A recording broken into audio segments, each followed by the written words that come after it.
So, if I remember correctly, you all had a wonderful time doing as you do. Um, That sounds like us. you guys stayed at the crow's nest um, for a while there, and it was the next morning. We started off with the next morning, and I'm going to, um, yeah, say for the most part, that it was the start of the new day, as far as I remember correctly. Correct me if I'm wrong, guys. I believe so, yeah. Went to the bar, got drunk. Visaria, I know you messed around with some dwarves, got them all rowdy and all like, haha. Oh, yeah. I guess Zower, you were messing with Krun with his drinks. And Yes. also trying to sleep with the bartender again, um, who ended up Thalassa with ruined that. Thalas. um, and they had a awesome and epic sleepover, kinky, um, a kinky sleepover, and Uh, that's where we left off. And Parson, you went back to the boat with Amnesty, right? Yep. Well, I never really. Uh, yes, I did. Hmm. So I'm gonna say it's the first thing in the morning, early morning, because I know Zower, you usually get up early and look at your books. And Sarah, you usually train in the morning. However, this morning, uh, Alendir stops in. I'll put him on the board here. This morning, accompanied by a few guards. And at this, the bartender, or the female bartender, looks up and seems to be a little bit on edge, like, oh, law's here. However, Lendier kind of just, stumps inside with his wooden leg. Um, and he comes inside and he just kind of bows to the group as a whole. He says, "Ah, that's where you are. I've been looking all over for you." May I ask what for? Zower says as he slams his book closed. He pays no mind to you slamming the book closed. He says, "I believe that you brought a contingent of lizard folk to discuss matters regarding the war. I came with tidings. The council is still in deliberation, um, but we are planning to move our forces." And he kind of like looks around, like maybe this is probably not the best area to have this conversation. But nevertheless, he does move into the bar and sits over here by Thalassa.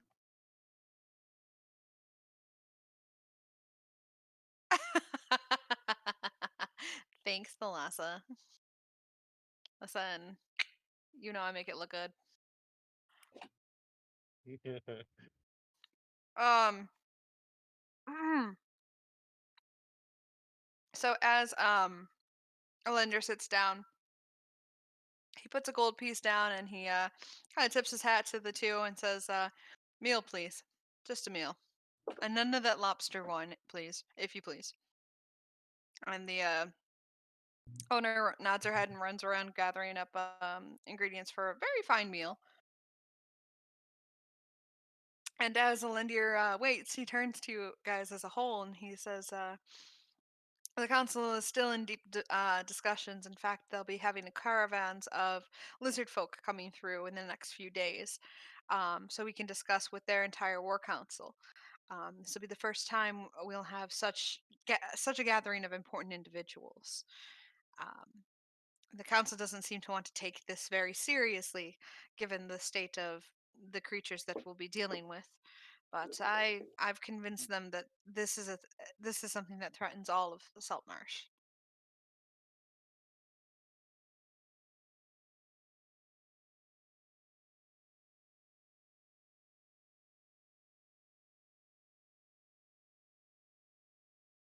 But these preparations will take time in order for them to come to fruition. Council will be meeting again in about 2 weeks.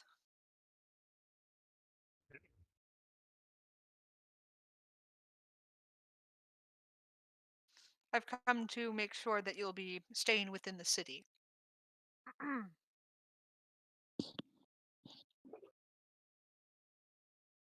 or else. Or else, no, I'm just kidding. We would hate for you to leave and have to track you all down, as you are a big component of this, being the heroes that brought this to our attention. As the bartender comes back, when it's the I'm gonna call her, come up with a name. Uh, the bartender comes back and she sets down a wooden plate filled with rather interesting, lavish breads, a little bit of butter, egg, toast, and some kind of grain. And beside that, a warm cider. Um, to which Alendir kind of just nods his head in thanks and begins eating, as he's told you pretty much what he's came here to tell you.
So let's move her token over here because she's outside currently. I'm sorry, you were talking about moving anvils or something outside? Yeah, Okay. she's using a metal pole and there's an anvil attached to either side. She's using the lift, like those. I don't know what they're called, barbells or dumbbells, but she's lifting like one of those.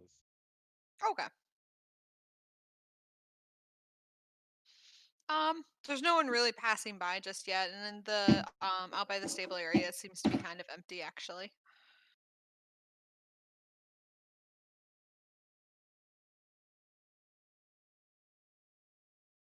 Um, with that being said, Alendir kind of thanks you all.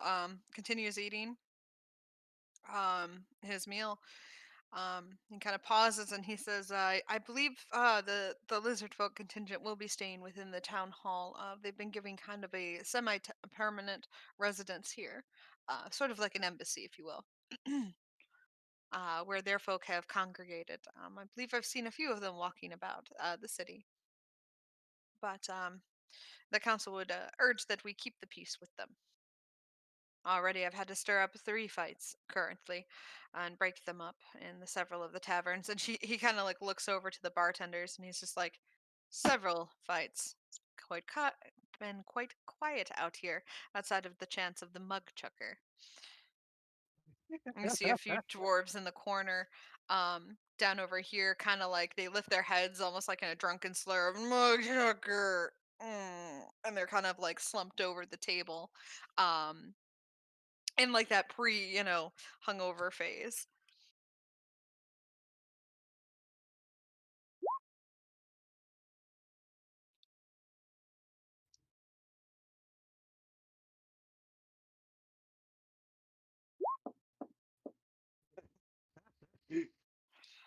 Her never. Thalassa is never a bad influence. Wherever would you get that idea? She influenced the barmaid in a bad way. She's a bad girl. So many ways. You get 1 gold star. Hey, Just one. bad I would influence is find the best compliment I have ever been given. I would find if It's an honor. things go sour or south or she ends up leaving the party, she may end up being a bandit leader for a group of dwarven bandits. They would happily take you. At least the ones here. You know They what? would happily take you. Can we run that one shot for the first 30 minutes of every session and just bring in a different character? No. No, I can only run with so many miscreants. I want to see that happen. No. No. I'll play one of the dwarves. Oh my gosh. All right. So, given that Alindir is pretty much about finished with his meal, he just still kind of gives that knowing look to the bartenders, as far as, you know, making sure they keep the peace as well. Um, and the woman of course, officer, why would you think we would ever harm such a thing? And Alindir gives her a stern look. Um, while the taller of the gentleman bartender kind of puffs his shoulders a little bit. But outside of that, Alindir just lets you guys know that again in 2 weeks he'll come and find you guys, um, and send for a runner to um, meet with the council as a whole. So delegates will be pouring in from the city.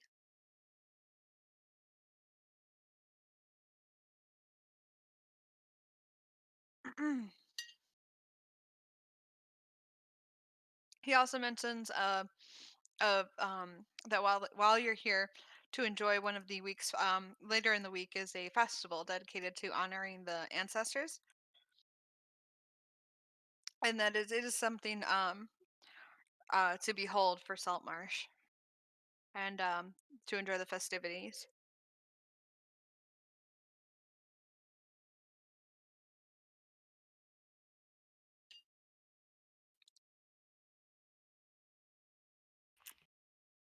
I do enjoy the ancestors. They are such great companions. Am I right, Thalassa? Oh, you're Did starting you? early with this. Okay, Did okay. you just? Did He did is an you? elf and he's old as shit. Hmm, hmm, hmm. Huh. In human years, he's old. He's like 200 years old. Huh. So he's young then. He's a young elf, but he's an old person compared to humans. Did you just say that you were the oldest by comparing yourself to hanging out with the ancients? Did you just date yourself? I think so. Congratulations on calling yourself ancient history. Oh, this is why I love this party. All right, so the morning is your own. If we are looking to do background downtime, we will be starting off with Zower. I did roll to see who would go first. You know what? Zauer is going to stay in the bar Sass. and set up a little, he's going to ask for a pan or some kind, or a bucket or something. Okay. And he's going to do magic tricks for people. They offer a pan to you for a copper. Actually, Pays a 10 silver and it's yours. 10 silver, it's mine, or I can borrow it for the day for a copper. Mm-hmm. He borrows it for a day. Okay. And he's just, They bring you out this really rusty pot that probably has leftover stuff scraped to the side. Probably one of the lobster wine pots. oh god, lobster wine. Has a faint odor of it. It's not that you really want to put anything into it. And the bartender just kind of smiles and goes, "Here you go."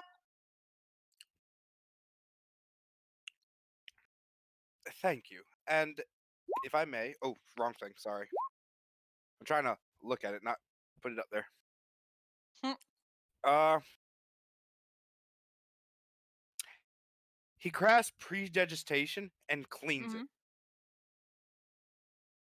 She goes, "Wow, that would make my life a whole lot easier." Uh-huh. That it would. Is this bartender the owner? She's not the owner. She's just a bartender there. The owner would be the gentleman. And he just looks around. You know, if you give me something mundane, we could trick your owner real quick. You know, a prank. Oh, a prank? Okay. I don't know if he likes those kind of pranks, but okay. Here, she pulls out a dirty dish towel and hands it to you. Is this mundane enough? He looks at it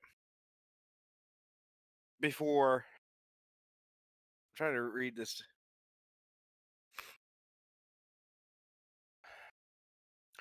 He laughs before showing his hands, rolling up his sleeves, and going, "Now watch this." And he puts the towel on the table before cleaning it with prestidigitation, Mhm. reaching under it, doing prestidigitation again, and pulling out what looks like a platinum piece, and going, "Here, give this to him." And she just kind of takes it and she's like, "Give it to him. Why would I give it to him? This is a platinum. This is amazing." Eh, hmm, okay. She puts it in her pocket. She says, "Well, if you have any more, can you do gold pieces? Darling, platinum's worth more than gold. Can you do more platinum pieces?" He does it again and hands her another platinum. She giggles and dances about the bar, or dances about just like oh, do it again, do it again. One last time. And he does it one more time, making one that's Mhm. as big as his hand. She just like gets so excited, and she holds out her hand as if saying, "Is that for me?" It can be whatever you want. And As he leans back, she goes running back, holding the platinum piece out for the gentleman bartender, and she's like, "Look, once we can." once she turns around, the platinum's all gonna disappear. So she turns around to be like, "Look, honey, look at. Oh, oh, I see the trick now. I see the trick now." You almost see like that disheartened, like, "Oh, we could have done so much with this money. I don't think I Zower, like." Zower, She's like, "I don't think I like this trick anymore." And then she walks away. Zower is constantly messing with people, but not like in a bad-hearted way. More like Mhm. he sees good comical moments, and he'll Mhm. use prestidigitation to fuck with them. Yeah, Nice. not like in a person way. Not in a Parson way. No, like he'll see somebody that's coming in, obviously drunk off their gourd, and he'll make their alcohol taste like water, for instance. Mhm. What about in a Yedri way? What's a Oh, Yedri way? that's a difficult way. That's It's a worse. very it's That's not a. not a good way. I was just gonna say, not a good way. That way is worse than the person's Oh, way. Jepos. Jepos. So Lindier finishes his ale and he goes about his merry way, leaving you folks to your day. So we'll start with Zower. Zower, you said you were going to do some magical tricks here? He's hanging out in the bar and doing magical tricks and seeing if people want to give him money for shit. Okay. Just for doing tricks. Roll me a performance check. Of course. Performance. The thing I know how to do so well. Mm-hmm. Not too bad. You get some people that give you like a copper piece here and there. Um, but for the most part, most are like, look at him. He's stupid. Just little chide remarks here and there. The ones that do, Mm-hmm. he makes a symbol of a eye Mm-hmm. with an arrow going into it appear in their food or drink whenever they go Okay. to eat it. Two of them run out of the bar screaming, and then another just kind of goes, "Ha, that's funny," and then continues eating. Next, he's gonna kill them and make zombies. Right? Listen, Zombies! listen. You Toncard's don't like, "Hey guys, you wouldn't happen to know why there's such necromantic activity around here, would you?" you're not supposed to tell them what I'm doing. Jeez. Which zombie was talking? Which one was it? No, I'm sorry. I don't understand why that's a problem, but I'll go take care of it for you for a gold piece or a few hundred gold pieces. But like I said, what he's basically doing is he's just hanging out and Okay. basically making a merry day of it. Okay. I'll say with that roll, like I said, you get a few coppers, nothing too much, but it's quite a bit, and a couple of the bar staff kind of nod and enjoy the theatrics of it. To like help them out whenever they get like really dirty dishes, he casts it to clean that dirty dish completely for them. Gotcha. Like he's making it known that he's helping them every now and then as he's fucking Mhm. around. The female bartender kind of just smiles and she's like, thank you. Oh, thank you so much. Why adventure when I could be a bartender and do like twice the work for half the time, if that? Dirty dishes, Because clean. adventures. All right. So it takes so long. You basically you don't want to go to college to earn minimum wage. Yidri, He went to magic school all those years at the So- academy. Are we what are you doing doing? for your morning? Is this specifically our morning, or are we transitioning into downtime? We're talking about the morning, but I'm going to transition it into downtime. If you want to do anything before I start going into downtime. No, I have swaggered in, done my walk of fame With your borrowed pants. with my. Well, he ain't getting them back. They're mine now. Correction, stolen pants. I Give just it. went, hey, I'm keeping these. I need Earned. pants. Bye. Earned Keeping pants. these. Earned Okay. pants. Earned pants. They're spoils. Yes. You raided and pillaged. Heck yeah, I did. I've returned to the bar. I've eaten. All right. I'm not gonna do a whole lot before I transition into downtime, unless anyone specifically needs Yedri for anything. All right. Thalassa, are you doing anything for your morning?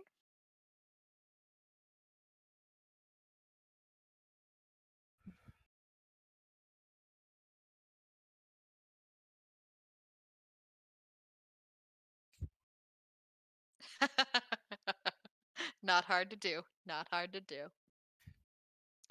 And Viseria.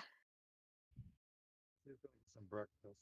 And She's gonna get some breakfast. Okay. then she's going to go and find that half orc and keep tabs on him. Okay. Um, is that gonna be part of your downtime, or is that what you're gonna do for your morning? Because it's gonna take a lot more than your morning. That's pretty much what she's going to do for her morning. She just wants to find him, find out what he's doing, then go back. Roll me a perception check while we role play out that you come in, you get breakfast. Depending on your price point, a copper will get you lobster wine. A silver piece will get you a decent meal, and then if anything above a silver piece is gonna get you a fairly good meal. I'm so glad I don't have to pay anything for the breakfast that I pull out of my actual pants. Because I took so much food. Yes. Let's see. How much? Just raiding the fridge. Hey, you gonna finish that? Yeah. There's You quite can, a few. How much did you say was the maximum so forth and yada yada? basically anything above a silver piece is gonna be like a fancier meal. So let's go with a silver piece then. Okay, they bring you out just like eggs and some chopped potatoes that they fried. Missouri doesn't live extravagantly. She just likes to live normally. And they'll come to you and say they you get a free drink with the meal. What would you like? Um, ales, wine, ciders, She wants mead. mead. Okay. Same stuff that she drinks at night. Oh, that'd be ale. They would have given you ale last Uh, night. She wants mead this time. Okay. So it's they don't really have that much in the way of mead, but it's kind of like your basic bitch mead. It's honey, yeast, and water. She's fine No with real it. flavoring, just kind of you can kind of tell it's a little off too. Not as bad as the stuff that Krun drinks. Yeah, that's Speaking of true. which, welcome, Krun. We're just talking about your lobster wine. Hi, I That just tastes got back like in. water every time he goes to drink it. Welcome back. Take your time. We're just talking about the morning and going through morning tasks before I start breaking off into downtime. What you've missed so far is Alendir has come through the bar and has pretty much just said, "Hey, we've got you've got 2 weeks before the council will reconvene. Um, And once they do reconvene, they'll begin preparations against the Shaugen.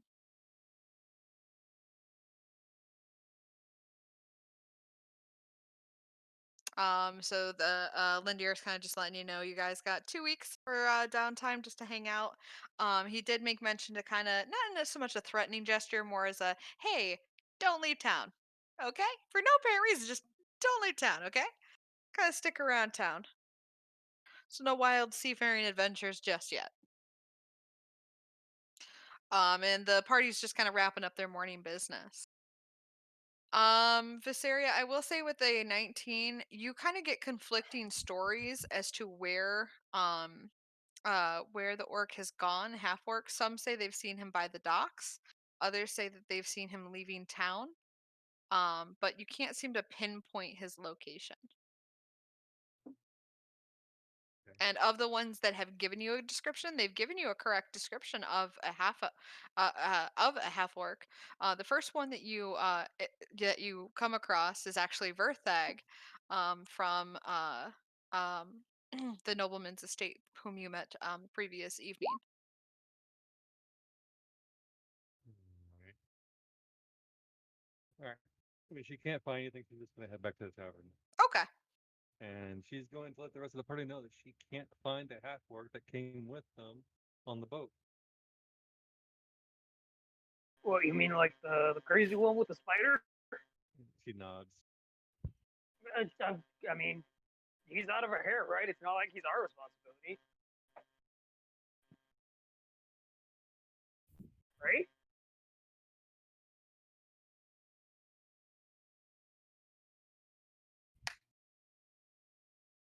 Not like it's babysitters or anything, are we? And Thalassia, yeah, if you are going to try and yoink the spell book, definitely do a sleight of hand for me.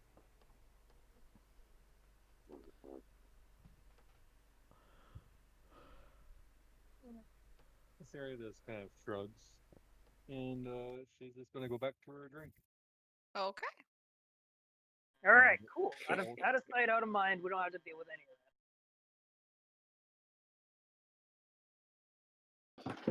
All right. Krun, for your morning, what do you want to do for your morning after your Tai Chi exercises? that. Krun's gonna leave town so fucking hard. Okay. Like Uh, actually leave town? yeah, he's town. He's just gonna like let everyone know where he's going. Okay. After he's done with his Tai Chi, and he's just gonna leave. He's gonna mention he's gonna be back, but he's just gonna leave town specifically because he was told not to. He's gonna walk out of town limits and hide behind a tree or something. Roll new character. You're right, rolling. Tiamat jumps from He the gets sky, assassinated. and a portal opens and you die. uh, We warned you. we warned you. We said stay in town. Oh, just kidding. If you did want to leave, a couple of the guards would just, kind of see you in passing and be like, "Hey, where you headed?" Out errands, groceries. You know how it is. Don't worry, I'll be back before. Persuasion check. Cause I'm gonna be that person. Are they basically trying to keep them confined to the tavern? Because if they are, we're gonna have some violence. No, they're just Alendir just Confined to said, town. stick around town. Don't go. Basically, don't take a ship and be like, "Hey, I'll see you in 5 months." Okay, bye. Peace. You can. 11. I'll say the first group of guardsmen you kind of persuade with that, but the ones like if you start heading out towards the end of the gate, you start getting a little bit more resistance, and those guards are kind of like, "Yeah, why don't we just go back to town? The roads are kind of dangerous at this time to go it alone." It's daytime, right? It is. Krun just kind of like looks past them as if like looking at someone over their shoulder, like, oh yeah, no, I can see all of those crazy like night beasts out there and wolves of the darkness. Listen, You've convinced one of them, and he says, "Yeah, no, and the night beast, man, yeah, no, those day beasts are even worse." And like, you can uh-huh. almost feel like a kindred soul, someone who talks almost as much as you do. He's like, "Oh man, no, those day beasts out there. Oh man, no, I had a cousin. He went out there and he got swarmed by a pack of those bullywogs. I'm telling you, those frogs, they don't fuck around." Oh, Okay. my friends and I kicked the shit out of some bullywugs. Oh, did you? Was that the Bullywug Slayer? I heard about that little halfling chick. Oh Yeah, man. like short as hell. Oh man, Talia. I think her name was Talia. Oh man, let me tell you, Wait, I that's her heard her fucking come through. name? Oh yeah, you didn't know her name, man? Like everybody's got No, a we've been story and a friends for legend like, about her. Oh my god, you got to talk with yeah, them. dude, we've No. been friends for like Oh a man. day. And you can see the pained expression of the other guard just getting worse. Like, not another fucking one. It's like, oh man, dude, no, no, I haven't seen her in a while. I mean, I thought she was in town, and there was like rumors that she was in town, but like, I don't know, man. You know what? I've changed my answer. Maybe that's where I'm going, is to look for her, not in town. Oh, Where she isn't. oh man, I would love to let you go because you sound like a really cool, and you're on the same level as me. But dude, orders are Right? You're orders, the man. only motherfucker here who gets me. Duh, I listen. What are you Like an looking to do excuse. outside? Because like, if my boss catches me, Mhm, I'm in deep mhm. shit, and like, you're really cool, but man, you travel with a mug chucker.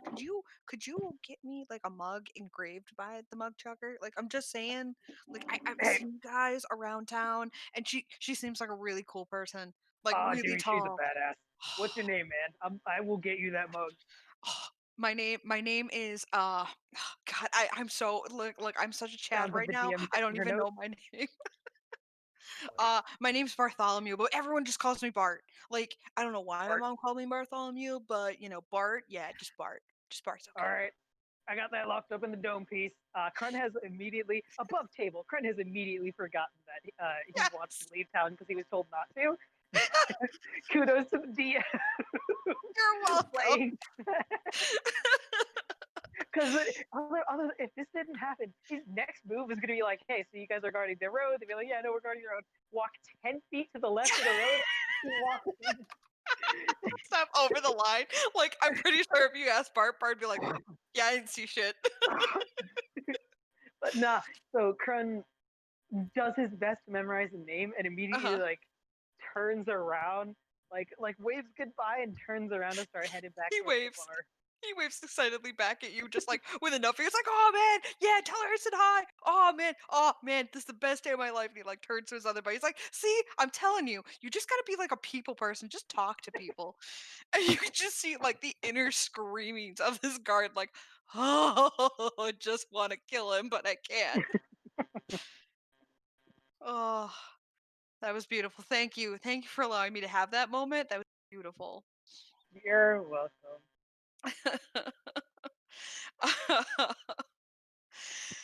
are you in So, tears yet? what's that? Are you in tears yet? Oh yeah, that's it. They've already started. I'm sorry. I've been looking forward to this all day because I've had a really terrible day.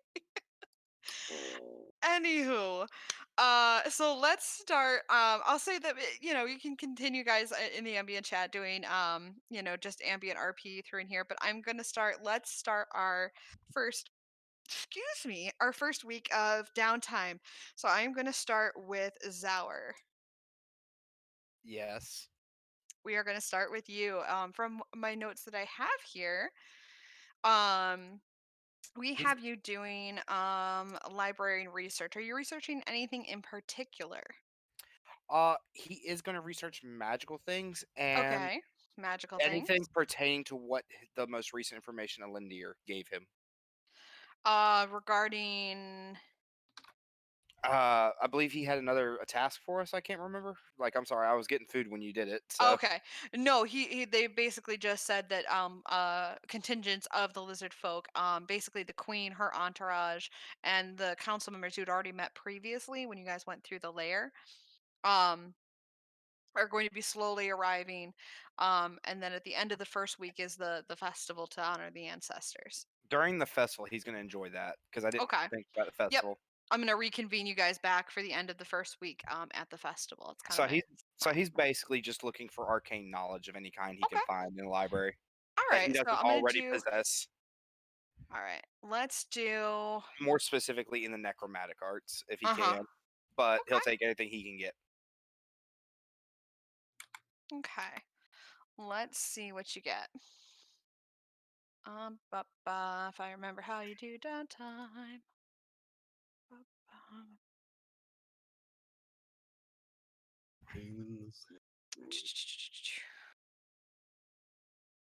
So yes, the flour lasts for 1 hour. Krun, he's making your drink. Every time you sip, it tastes like a different object of food.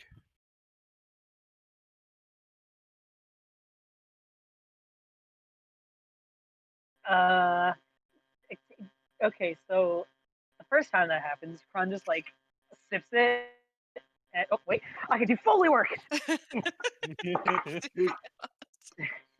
So the first time he sips it, he's just gonna like brings it over, like, what? Eh, eh. And then he like it goes again and like sips, and he like does a little with his mouth, so, Mhm. like takes a huge sip to see if it changes while he's like drafting it down, It's and not then just changing like while he's driving down. It's just only when he sips or pulls it back, he changes it.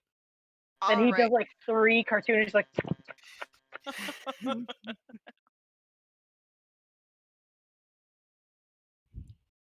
I'll need you to make an intelligence check. With a +1 per gold piece. So 50 gold piece, sorry. So it's 50 gold piece to do your research at a +1. Now you can increase that bonus by adding an additional 50 gold piece with a I'm maximum of +6, but you will need a intelligence check, please. intelligence check. Hmm. I think he's good. Oh, damn. So you. The bookworm finds what he's looking for. Hmm.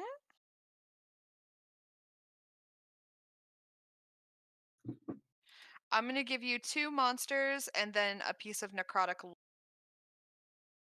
2 monsters and a piece of necrotic lore. Mm-hmm. Okay. Because you learn 3 pieces of lore. So I'm going to give you 2 monsters. And let's see. Time for the sticky notes. Yeah.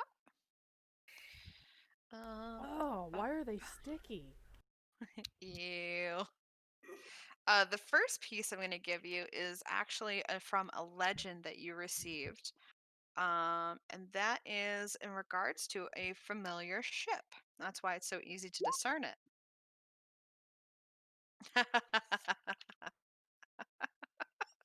You're terrible. Oh my. Let's see. That's Thousand Teeth.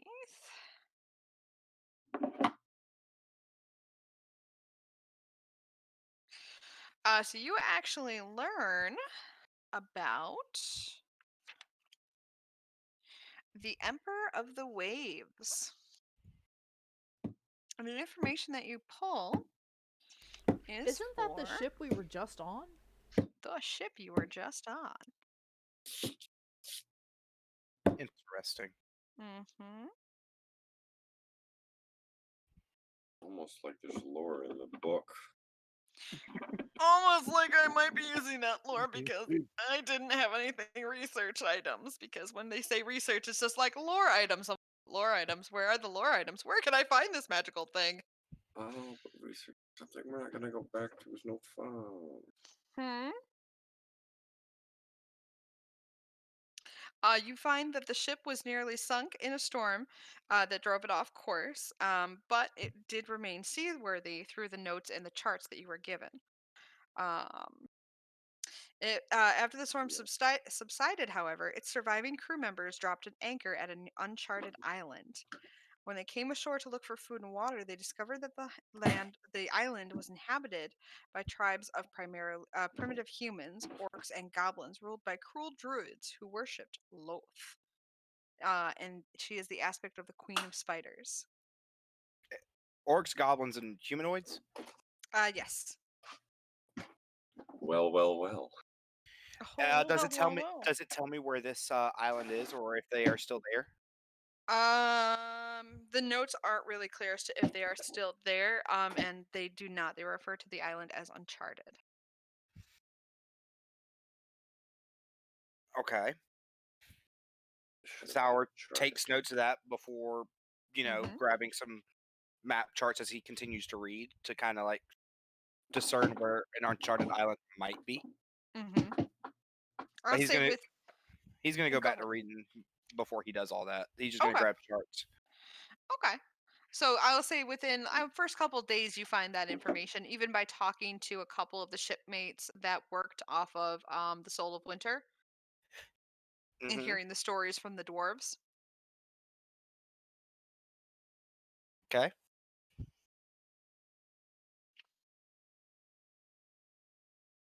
And let's see, what can we give you? What other you said necrotic lore, correct? Yeah. Okay, so that was your first piece.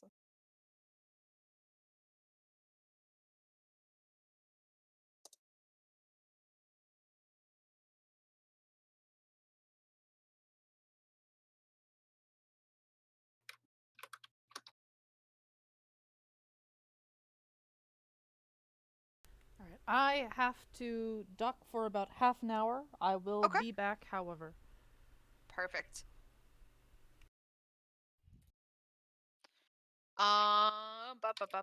One moment.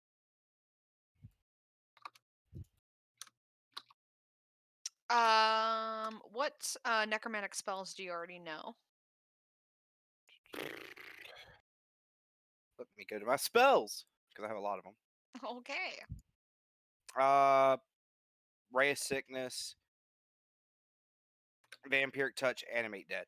And animated. Okay. You find a ritual. Let's figure out what ritual I'm looking for.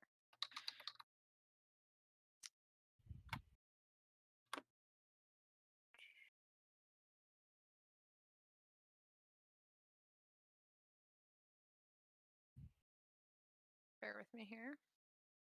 I hate wizards and your freaking knowledge of needing knowledge. Knowledge.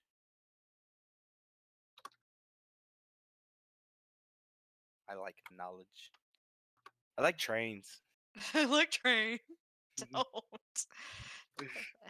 Jeez, D&D. Uh,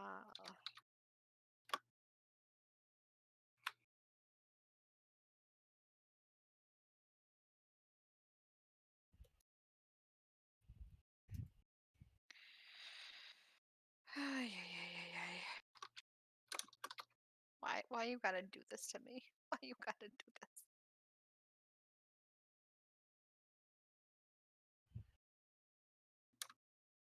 All right.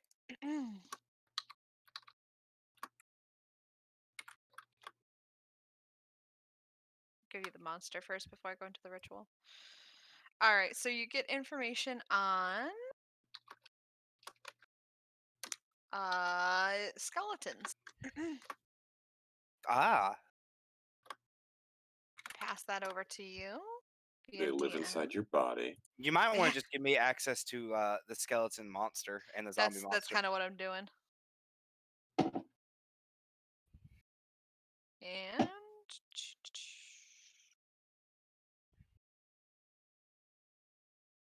Where will they be at? what's that? Where will they be at? I'm not gonna get you a ritual. Actually, I'm gonna get you another monster because I said 2 monsters and a lore piece. Hang on. Show to players. That's fine. We'll share it to everybody. It's okay. They're just skeletons. I'm the main one who needs to have this info. Okay. And then I'll also give you the You know, maybe I can cast it. I'll make this harder than it needs to be. I'm sorry, I seek I knowledge. swear to God, I'll end you. I'm gonna have Tiamat show up out of nowhere. Only because they're creatures that would have shown up and that it would have been an interest to you specifically. All right. Ooh, So I'm gonna give you the you research essentially ghast skeletons and find the lore piece about the the Emperor of the Waves and its dark history. interesting. So I'll say for your first week's hour, I would say Monday and Tuesday, you spend most of that time, the first 2 days, talking with shipwrights from the Soul of Winter, piecing together lore pieces of the story from the islands themselves, along with a few of the old fishwives. You even find a couple people from the fishing village that you guys visited a while back that have come ashore for the festival. um, they piece together the story, and you can actually probably with that time seek out Darillion, Lord Darillion, and he will also help shed some illumination on the as well. Interesting. The second part of that week, Wednesday, Thursday, and then on Friday, your the research that you found come up with many hours spent in the halls of yeah. Words are hard right now. Of Saltmarsh, in the libraries, kind of reading over through like scrolls and parchment. You've actually made a friend within the library. Um, one of the librarians there, not the matronly one who still is convinced that you've done wrong by her books, but a little sorceress who actually has um, a knack for changing color to her hair, and she seems to be very intrigued on what you're researching. Zara just stares at her. Magic. As he pours back into the books. Mm-hmm. Like he gives her the time of day and stuff and talks Okay, to her casually, but he isn't like pursuing like trying to impress her or anything. He's just talking about what he's looking at. gotcha. Um, can you hand me secretly zombies as well? Because I'll need to know that information. Can I secretly hand you zombies? I mean, don't you already have that information though? As a Because my spell animate dead can do either or, I need to know both in case. okay. I was like, wait a minute, doesn't that already tell you? But Mm-mm. yeah, give me 1 second. The gas just cool though. Mm-hmm. Gas are frightening little things. That would require a 5th level spell, Create Undead. Yeah, I To think I do can it. create vampires at that point too.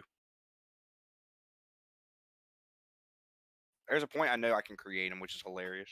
Mm, I don't think you can create vampires now. Let me read it. Animate Dead allows for mummies, ghouls, and ghast. there you go. No, it just allows for ghouls. Mm-mm. There we go. Thank you very much, darling. You are quite welcome. And I believe that is going to set out your day for the end of the week. And essentially, I'm Now gonna you call when you her. upcast it, you can do other stuff. I'm gonna call her Polly. The girl that kind of comes by every so often, just kind of helps you out. Um,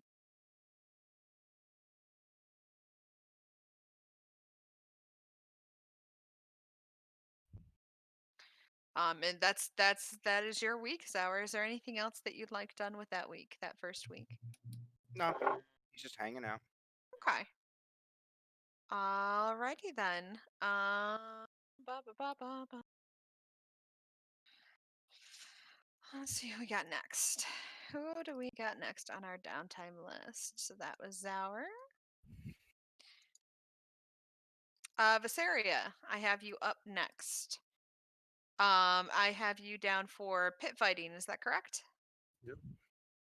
Alrighty. So you are going to be fighting in the arena.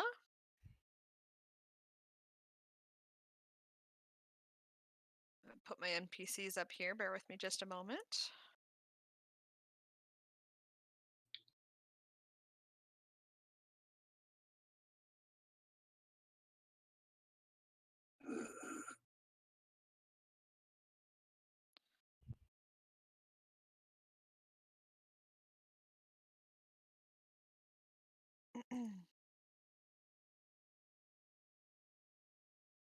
All right.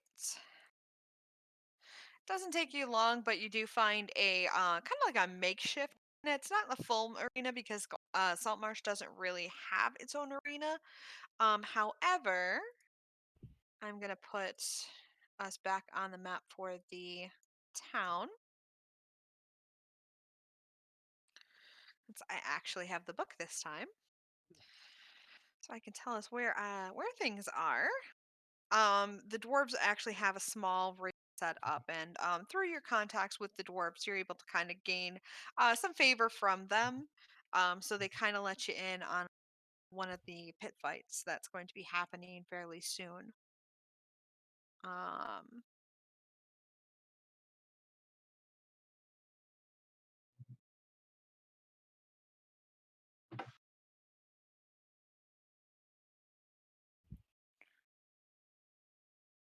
Alright. I'm sorry. Is it all right? What am I doing? Like, what do I need to roll? What am I doing? What? Oh, that's Confused. that's what we're getting to. Hang on, just a moment. I'm just looking to see where we're gonna place that. So I'm gonna say 23. Just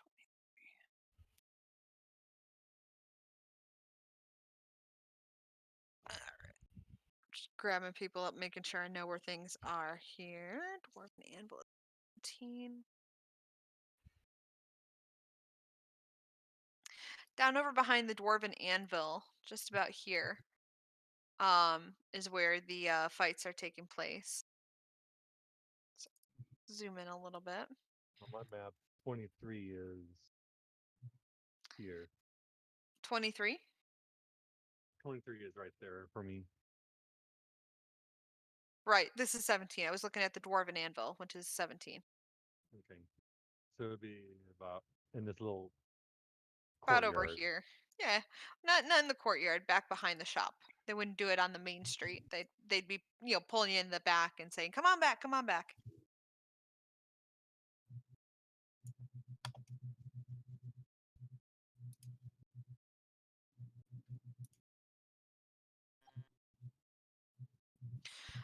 So as you do, you're brought back and you see this that the Carpenters Guild has actually come by to help build. They have essentially a makeshift arena area where people can sit and watch fights, and it's pretty much bare knuckled fights between the group.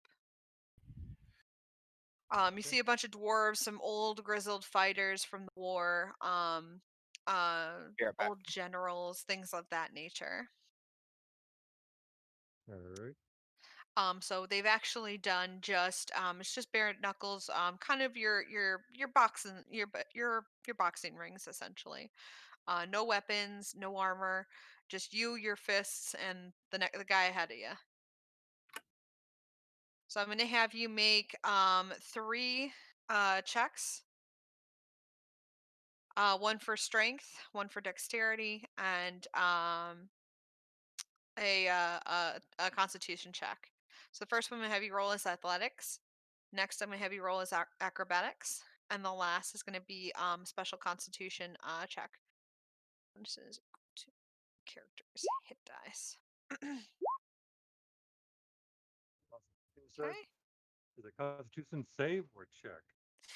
It's a constitution check that has a bonus equal to a roll of the character's highest hit dice. This As a roll does bonus, not spend that die. is it roll equal to the character's highest hit dice? I'm confused. Ba, ba, ba. My highest hit, my hit dice is D10. Okay. So is it Hang with on. Constitution check that has a bonus equal to a roll of the character's largest hit dice.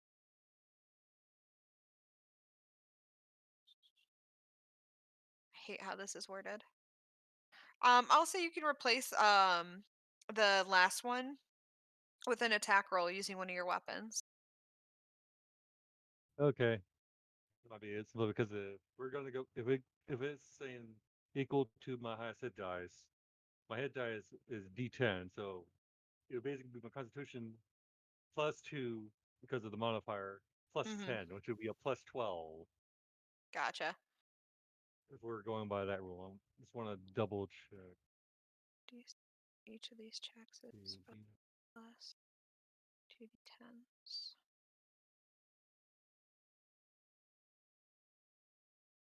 See.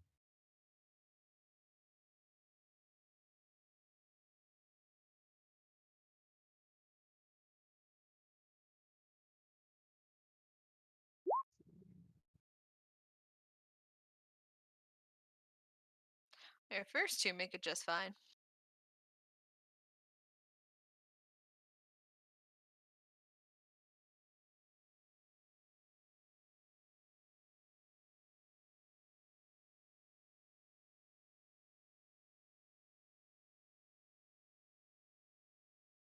Oh, for each one. Okay.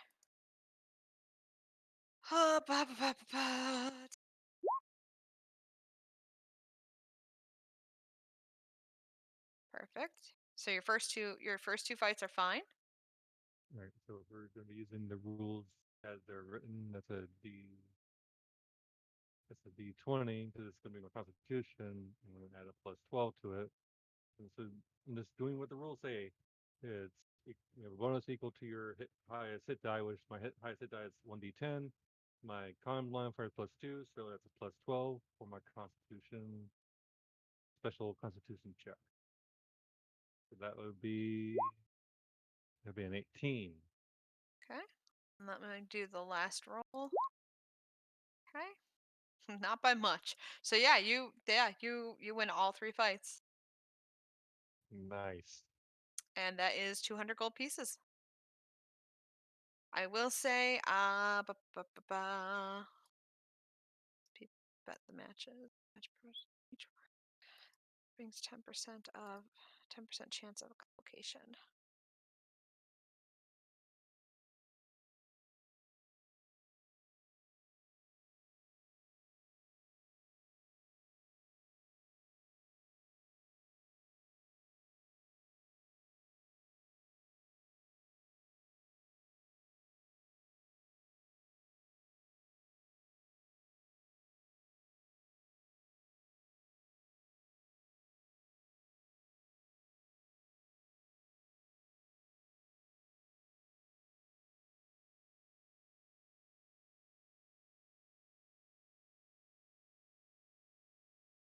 All right, so I will say for your first couple, now, are you doing pit fighting for the entire week or? Yeah, that's going to Okay. be her thing for the entire week. That's all she's going to be doing. Okay. I am going to roll because it's all you're doing for this week. I am going to roll off the complications table and Sure. give you one complication this week.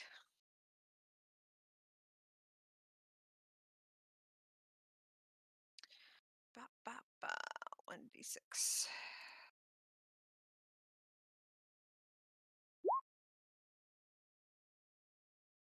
All right. So as you've gone through now, you've won all of your fights. You're just like knocking them down. You're just throwing things around. First 2 days, you get pumped. You're taking on one guy, then you're taking on the next guy, then you're on to the next guy. Well, they announced that there's another gladiator. This is going to be about middle of your week because it's tiered in brackets. So as you get closer and closer through your bracket, there's another gladiator who's going through the entire bracket as well, knocking his enemies down, knocking his enemies down. The next is a gentleman. It was an older, it was a war vet, and he comes through and he gets through his tiers. He gets through his people just like you are, and it seems like the crowd. He's a crowd favorite. Like you've gotten some interest with the dwarves, um, being that you are the mug chucker.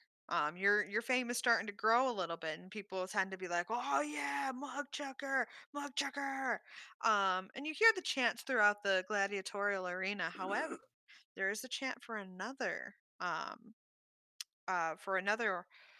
champion as well that has risen up from the ranks.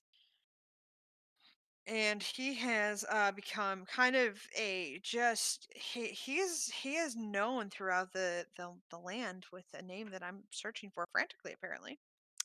Um, and he is known to be just kind of like a down to earth uh common he's like the common hero, common folk hero. He's kind of an old grizzlier champion, and he seems to just here it is. He stands a little about almost about your 6 or are you 7 feet, Visaria? This area is 6'8". 6'8". He is 6'7", so he is just under you. But he is clad in leather mail, which he has taken off for the fights. But you can tell he's pretty bulky. He looks like he's done his roids, shall we say. He's got that gray silvered short haired buzz cut kind of look to him. He goes by the name of Ingo. I'm sorry. What's that? I'm sorry. It's not in Tingo Montoya, I swear. His name is Ingo. Ingo. I know it's just the name. It's just a simple name that I makes me feel like I'm gonna start laughing my ass off. I'm not sure why. know. You know him from down the way owning a shop. Uh working alongside he was actually one of the generals from the Great Kingdom. However, he's lived his life here for the most part, keeping to the watches and things like that. Ingo kind of stands there and he looks ready for fights. Puts his hand against his fist against the palm of his hand, kind of in a challenge. But he gets up there and he's got you notice as he steps up to your fight. Now this I would say is probably your about Wednesday, Thursday. I would say the big match is Thursday between the two of you. You get through your first 3 fights, and he's the last one. Syria regards him as a rival. She wants Oh, to be known as the strongest in the land, so you she is do. make she makes every effort to announce her desire to fight and crush him Hmm. in in the As you viewpoint of all of the fans. as you do, and I'm probably gonna horribly insult some wrestling fan, but you get a whole lot of boos. You're like the face, or you're going against a face right now. I think I got that terminology right. Face The is one that the basically crowd's the like. heel is the villain. The heel? Okay, then you're essentially playing the part of the heel right. The crowd does not like you. Well, you've got your people that like you. Your fan. You know, the dwarves, the dwarves of the mines are kind of right there with you. But a lot of the humans that are there, a lot of the refugees that are there, a lot of the some dwarves that are there as well, um, and a few of the guards, the off-duty guards, are there as well, cheering on Ingo, and he is pretty pumped, and you can tell that he is just this. Um, he's just beloved by the crowd. The crowd loves him. That's not to say that you're not loved. It's just they like him a lot. She doesn't really care about the Um. booth. She just sees him as a test to throw herself at. She is over exceptionally impatient for her fight. Okay. Okay. We're getting there. We're getting there. So you get through um this fight, and it's tough. It's one of the toughest fights. You've taken a couple hits, but you know you're hitting harder. You know you're hitting hard. Like, come on, you can do better than this. Is this all you can do? Blah blah blah blah blah. Describe your fight. Describe how are you fighting this guy? Well, the way she fights in these two fights, since there are no armors and it's bare Hmm. knuckles, she's only fighting the loincloth. Okay, and And he's pretty much stripped she down to everything too. Yeah. is literally covered in scars. Like you know how most people have a moderate amount of scars when they're fighting in pit Uh fights? huh. Syria is covered from her neck down to her feet in scars. Like Okay. she looks like she has been through. She was literally thrown through a meat grinder. Gotcha. Okay. And the way she fights is she doesn't. bother getting out of the way. She lets him strike her, and she Mhm. just toughs through it, and then she just punches him straight back harder, like in a way of "I am not afraid of you. Hit me with all you got. Is that all you got?" And then she just hits him back. Okay. She just hits him right back. Yeah, she's not looking at this fight as like I'm just gonna be a professional and just get out of the way of every single fight and be untouchable. No, she's gonna be like, Mhm. I'm gonna be here. I am the wall. And they just duke it out. All If you've right. ever So, seen have you ever seen Yu Yu Hakusho? no, can't say I that I have. have. There's a fight scene that happens in a tournament in that anime Uh-huh. where the main character and this other guy, they basically just take turns punching each other Mhm. until the first one that drops is the one that loses. Okay. That's Yeah, basically what she's doing. that's essentially how they're doing this as well. Um, Yeah, essentially, go ahead. she's gonna take a few hard hits. She's gonna stumble and she's gonna keep coming back for more, and she will not back down until she's either knocked unconscious or she knocks him unconscious. But she will not kill him. Okay. I'm gonna put Ingo in here as well. So we got our NPCs here. Change the librarian's name a little bit for the one that you met, Sour. Um, but yeah, so Ingo's just going right back at you, like you hit him, he hits you back. He hits you, you hit him back, and it goes back and forth and back, and the crowd is just losing their mind. But at the last second, he can feel it. He can feel that he's starting to lose that edge. He's just not feeling it, and you get him with that, and you tell me how you want to finish him. In the famous words of Matt Mercer, how do you want to do this? Trying to take one of his blows straight to the face, and she's just going to stare him straight down Uh-huh. and just kind of grin a bit. It's like, is that the toughest you got? And she's just going to bring back a fist, punches in it until the knuckles turn white, and she's just going to power him with a haymaker so Uh-huh. hard it actually sends them flying backwards into either a fence or a wall behind them. I gotta roll for something first before you do that. Hang on. Oh, that's not good. Good for you, but good for the fight ends, and they crown you the winner, but there's a hush that falls over the crowd. Ingo doesn't get up, not right away. As you send him crashing into the wall, one of the planks of wood snaps. And when the planks of wood snaps, the Syria will rush forwards to soak the blow for him. Like she was literally going to Superman dive at him. Nope. What happens is so you pushed him, right? You how did you end the fight? But well, You she can't do threw him, anything. right? No, she just punched him hard enough to knock him back. Right. It's basically That's like what I'm a saying is bull rush. when you punch someone far enough, they're gonna push back, right? Their Yeah, back's gonna hit back against a barricade. The barricade's only made out of wood, it's gonna splinter. But it's okay. What happens is, yes, he does take an injury for it. It's part of your complication. Your complication was, let's see here. Complication is that you defeat a popular champion, drawing the crowd's ire, as you injured Ingo. He kind of waves them away and tells them, "No, no, the fight was good. It was a good fight. It's a good fight. She's stronger than me. It's all right." He goes to push himself up off the knees, but you can tell that the crowd's favor is starting to slowly turn against you. Having injured Ingo. Bad that's kind luck, of the, mate. she's just kind of ignoring the leaders, and she's gonna head over to Ingo, Uh-huh. and she is going to class forums with him and just nod to Mm, him. all right. He does the same. Kind of nods his head, and you And can she see is where turns the.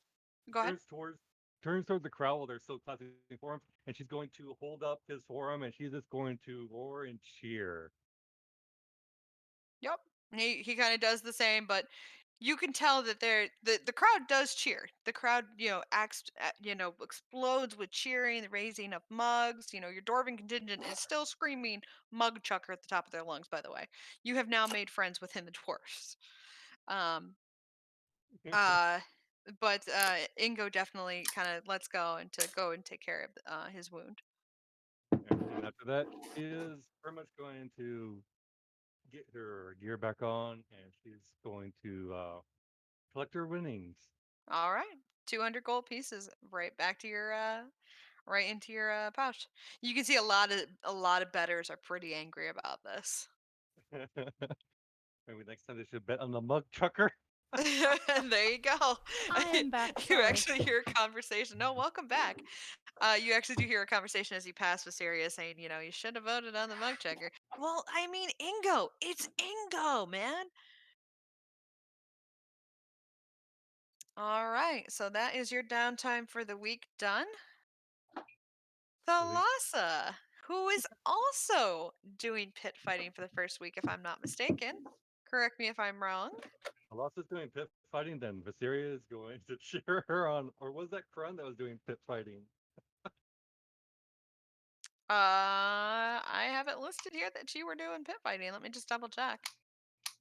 Correct me if I'm wrong. If that's not the case, I can definitely go and check.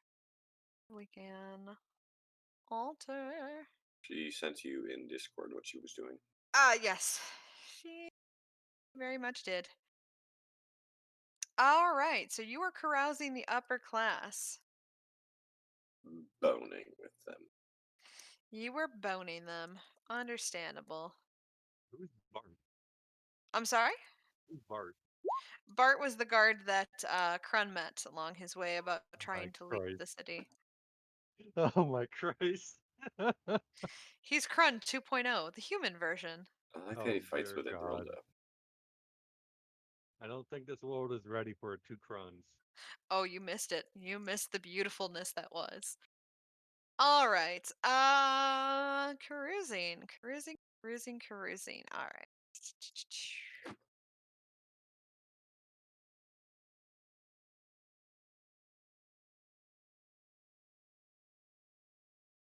Hell yeah.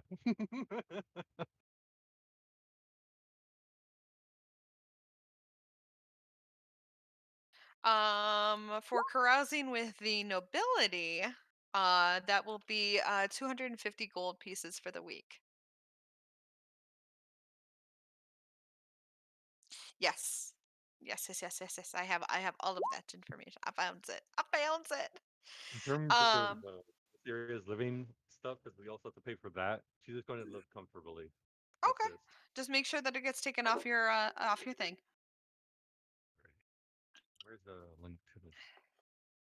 I forgot. Let me just check your background real quick. 'Cause that might alter something.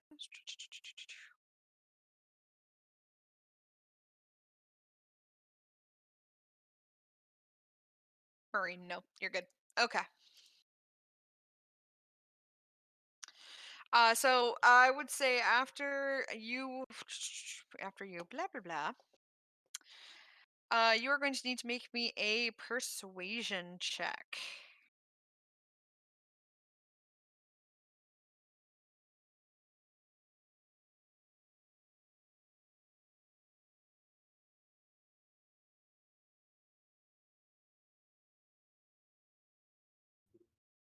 Thanks for doing this.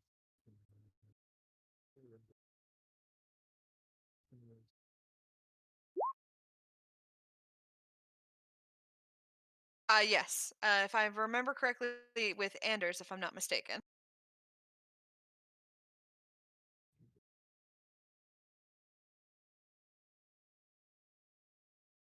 Very good, very good, very good. 15. 15 gets you quite a bit, actually. Yes, you have made very big impressions.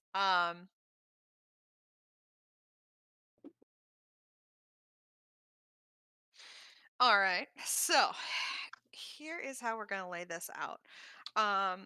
After being away at sea for a while, Anders very much has been seeking you out.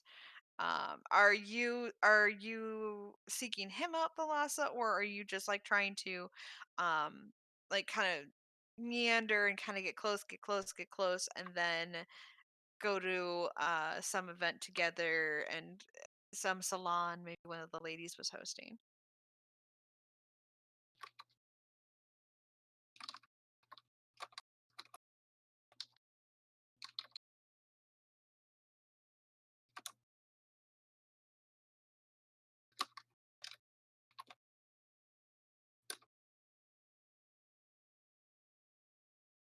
Okay, so I will say, go ahead and give me a stealth roll with advantage.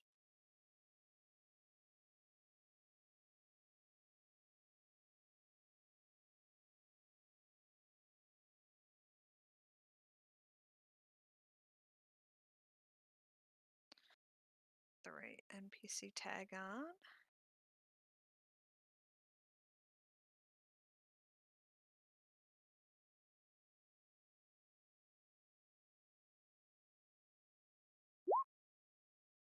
All right.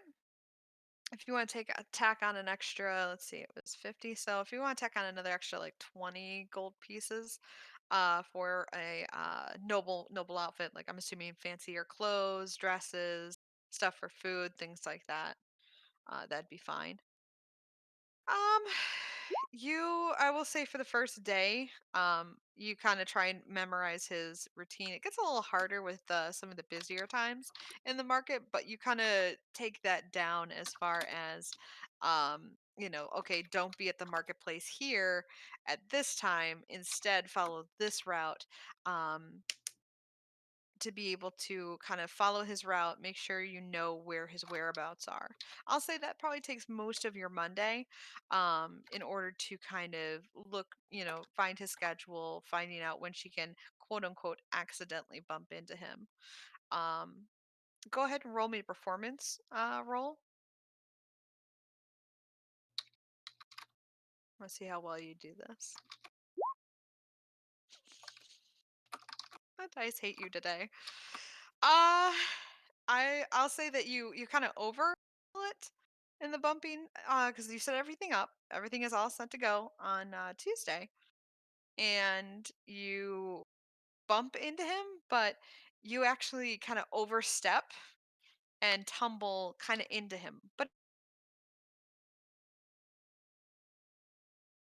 it's okay. He catches you, and he kind of right straightens you and says, "Oh, Malay, oh, Miss Mayberry, a pleasure to see you again." I think that was the. Now I have to go look at the nickname because it was a while back. Mayberry, yep.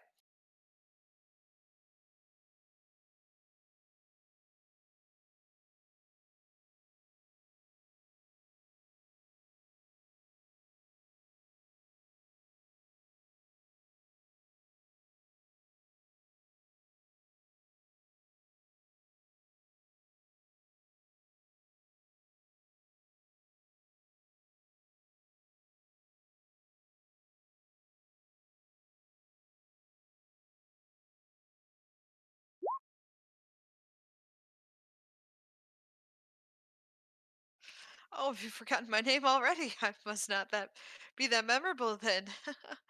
The Lord Anders Saltmarsh, or at your disposal. And he kind of gives a formal bow to you. We met several months ago, on your last visit to the council. I haven't seen you around in a while. Can't say I miss that pretty face of yours.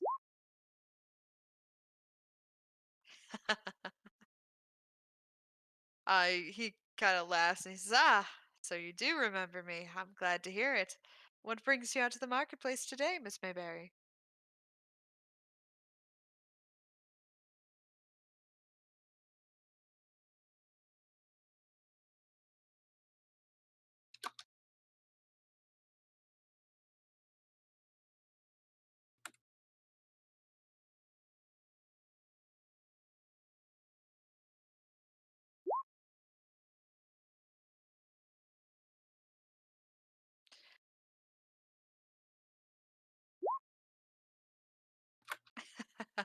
You mean the party that you travel with? Certainly, I know how that feels about wanting to socialize. I feel I've been doing that quite a bit myself. I was at two salons this past week, and I have another to attend to later this week. In fact, tomorrow evening. Sad to say. I swear those things are quite dull.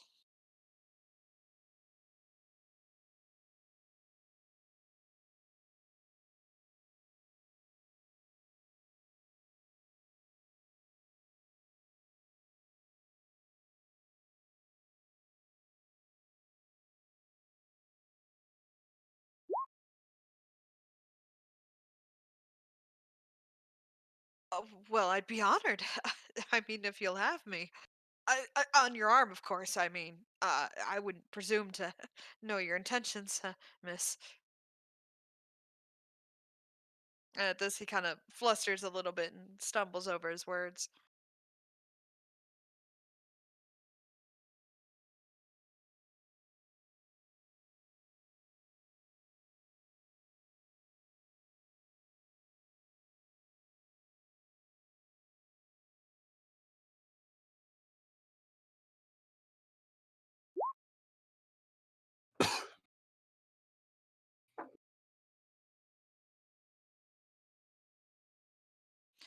Oh, you have a dress in mind. Do you happen to know the color? I'd love to find something to accompany it.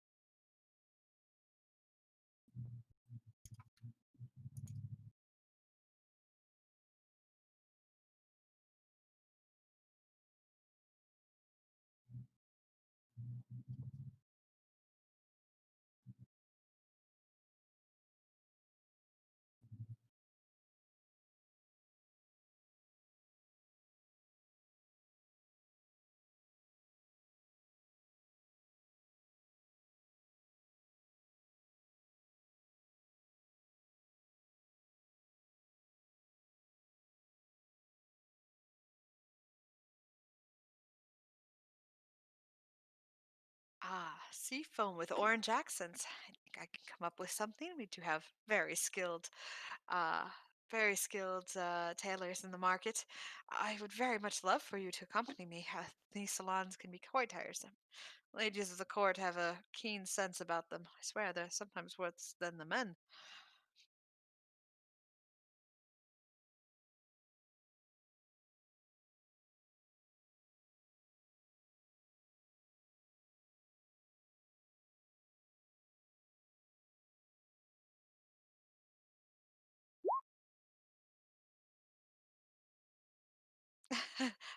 A date, date, right? Yes, of course. Tomorrow, I could come by. Where are you staying?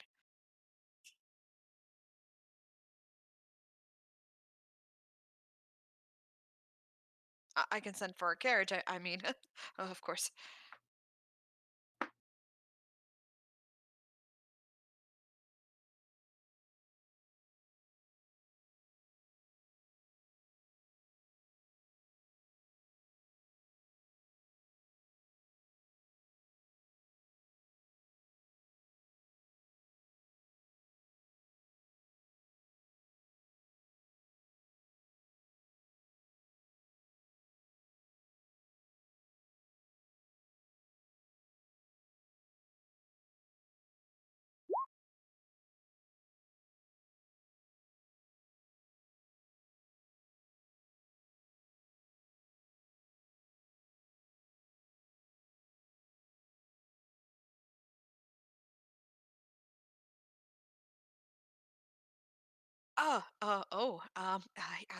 And he kind of stammers out like a word. And you actually notice that he's actually not accompanied today uh, by his advisor, but actually by an older, matronly woman, gray hair pulled in a bun, and she chitters and she says, "Ah, Anders, you ran away so quickly. You know we still have shopping to do. Oh, and who's this?" And she gives a low bow to you as well. What's with the banjo? I don't know. I put on tavern music, and then that's what I got for a playlist.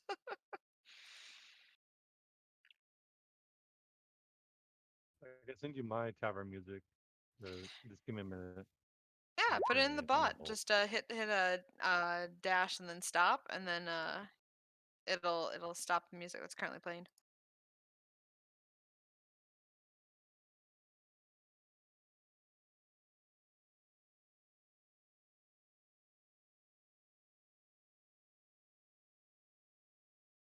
Oh, just once I'm finished with what I'm doing in the background.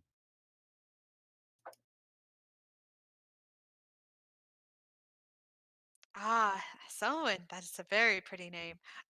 Sorry. I'm so sorry about that. My lady, my name is Lynn. You can call me by Lynn Broswin. I served the family Selmar for several generations, and I've been watching over this wee little one for quite a bit. And she pinches Anders's cheek, and kind of swats at her arm and goes, "Lynn, Lynn, Lady Bronwyn, I am out in public. I must keep some form of decorum." The nanny does not approve.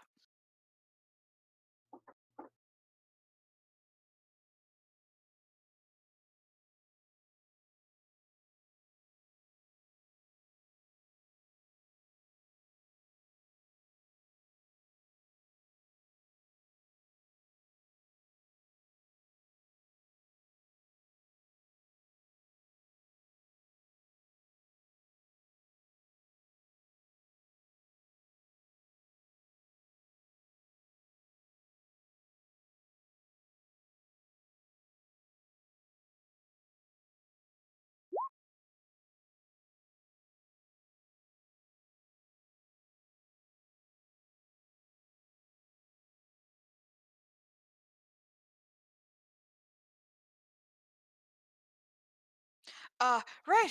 Of course. I'll see you around. And then Roswin just smiles, and as he turns to leave, and she just looks and says, "Good day, my lady.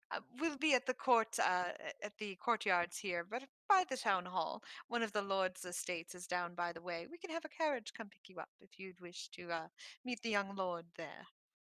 And she writes down on a piece of parchment for you, seeing that Anders seems to have completely forgotten in his embarrassment.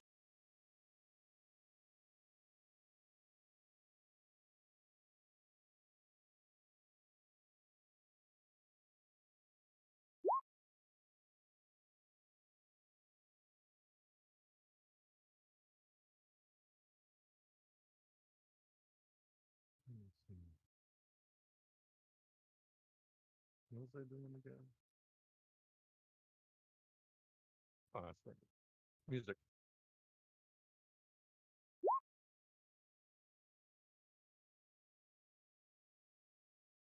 Mm,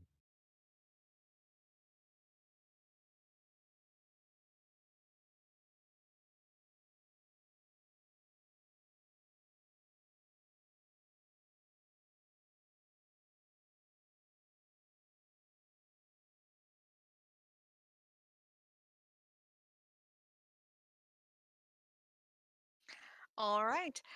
And then we'll fast forward to the night of the salon. Um where you are, I assume that you make your way to the courtyard, or do you have anything you wish to do for the rest of that night? You wouldn't see a DJ bot. I think you have to skip to that one, and I think that's the tavern music. Perfect. All right. So it goes you spend the rest of the couple days getting ready for this event. Um as you meet up with Anders, a carriage is drawn up for you. Um and taken from the place of meeting to the salon. It's a very lavished event. It looks as though the ladies of the court have not spared any expense. It's one of the Oswald clan's estates. It looks to be let's see here. Let me pull up. Got all these names written down. I swear. Um, the Oland estates.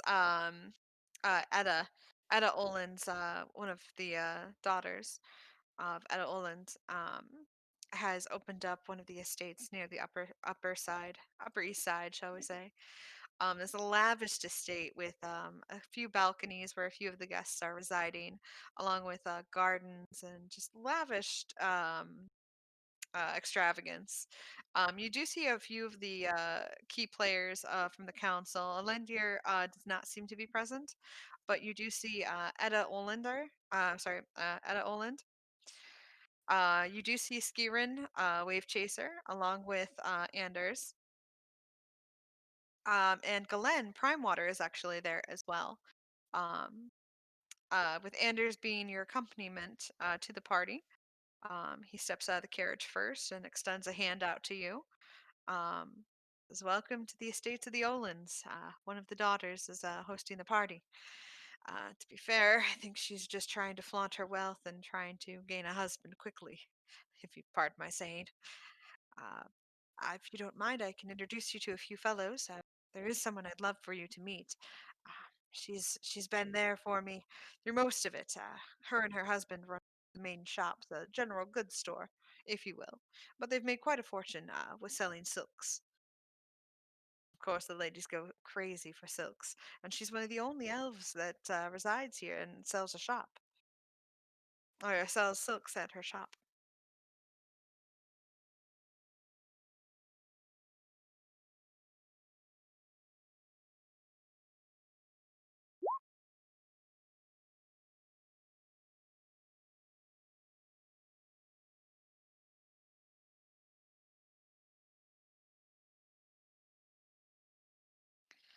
As you kind of charge forward, Anders just kind of stumbles along behind you, seemingly oblivious, but also pleasantly oblivious. Um, for the most part of the morning, for the first part of the event, the salon, he introduces you to several people. You'll shake hands with Glenn Primewater, who recognizes you almost immediately. He says, "Ah, you were with the party, if I remember correctly. Those group of ragtag adventurers, were you not? Ah, my dear, trouble that you be associating yourself with such group, but I can see you've been making quite the fortune for yourselves. If the fighting pits are to be believed." He kind of lets that part whisper a little bit. But overall, Glenn seems to be very joyful and very eager to spend coin at the salon. Um, uh, boasting that he has spent most of his coin to provide provisions for the party in the form of drink and food. And he didn't skimp. A lot of the food is appetizers, drinks, so on and so forth. And he just, at that comment, he just smiles and smirks and he goes, "Ah, you've got quite a firecracker here, Solmar." And he pats Anders on the shoulder, to which Anders's face gets completely red. He kind of coughs and is like, of course." That Glenn. I tell you, he's the life of the party himself. I dare say some of his soirees are quite the adventure. I heard that he actually shut down part of Saltmarsh just to host a private barge on his own shipping vessel. But you didn't hear it from me. Alendir would probably have his head on a platter if that were the case. The two seem to never get along right. He kind of crosses his arms and walks beside you, introducing you to a few people. After some time, a woman calls out, um, Anders! Anders, over here! Hey, Solmar! Are you going to make me wait here all day? Um, Coming from the near reaches of the salon, a young woman dressed in very fine gold trimmed and bleh, I swear the description was coming out faster than the words could make them happen. A emerald green dress with accents of gold trimmings. It's very fine material, almost like a velveteen silk type. Um, she has a corset about her and um, and a corset that ties about her waist. She kind of waves her arm um, before slowly making her way towards the two of you. As you kind of grab his arm, he just kind of like looks bewildered, and he's like, "Don't worry, she doesn't bite, I promise. Well, maybe just a little bit." And he nods his head at the woman who's approaching, and you could tell that she is shorter in stature, actually quite small. She seems to be about 4 inches tall. 4 inches. Oh my God, 4 feet tall. Yeah, 4 inches. Specifically 4 inches. 4 feet tall. Just pretty much she's a really short woman with blazing red hair that curls about her. And she has a golden circlet that she wears atop, almost like a crown, but something not as ornate, just a simple vine pattern. And she bows politely to Anders, doing a little bit of a curtsy. And she says, "A pleasure to meet you." Um, because words are hard. Pleasure to meet you. Pyrus, Phelan Pyrus. And why, yes. Shh, how did you know? Uh, I was actually going to use the name Triss too. um, she gives you guys a quick bow and she says, "Why, Anders, I didn't know that you had taken one of the beautiful creatures I'd ever seen and stolen her for yourself. You know that's called greed." She just smiles politely at you, Thalassa. She says, "You are definitely going to make all of the ladies in court jealous."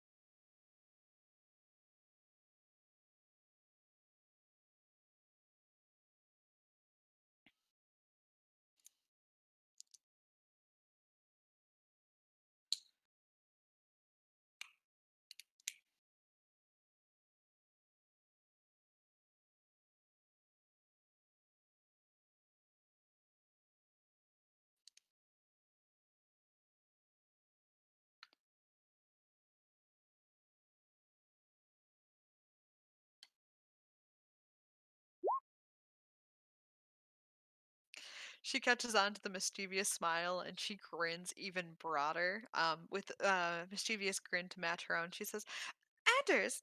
And she kind of just like looks at him and just kind of tilts the head like a little snap. And you know he can sense that there's trouble brewing between the two of you. And he goes, "Oh no. Oh no, what plan are you two oh no, I shouldn't leave the two of you."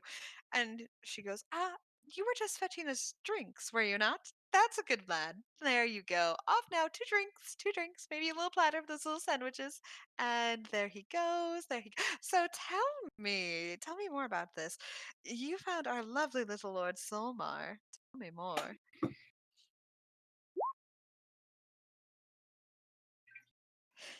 She giggles at this and says, "Yes, sustenance, the good kind. Make sure to get those extra little sandwiches.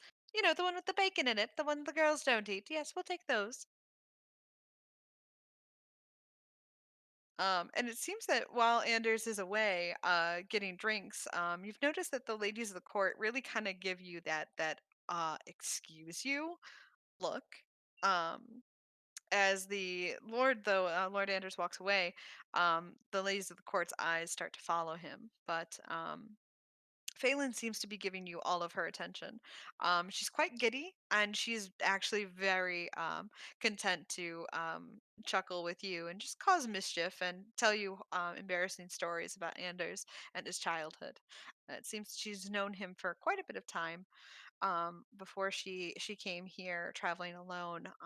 She talks about the time that she fancied him, but she found him more of a friend than anything, and she kind of looks out for him in a sense. But she likes you.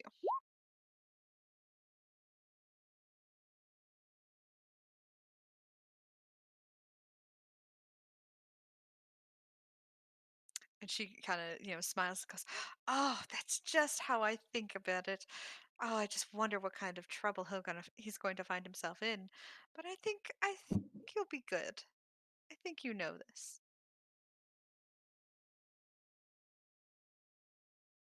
He's always working with that council. I tell you, Skirin always just all I can never find the two without the other. I told Anders he needs to worry about that wave chaser. I always get this weird feeling, this sense about him, you know? You ever have that sense about someone?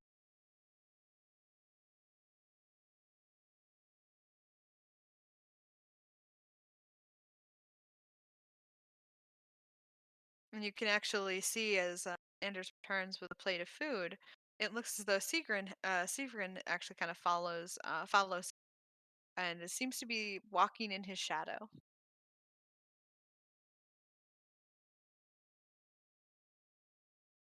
And as they return, Phelan kind of stays close beside you.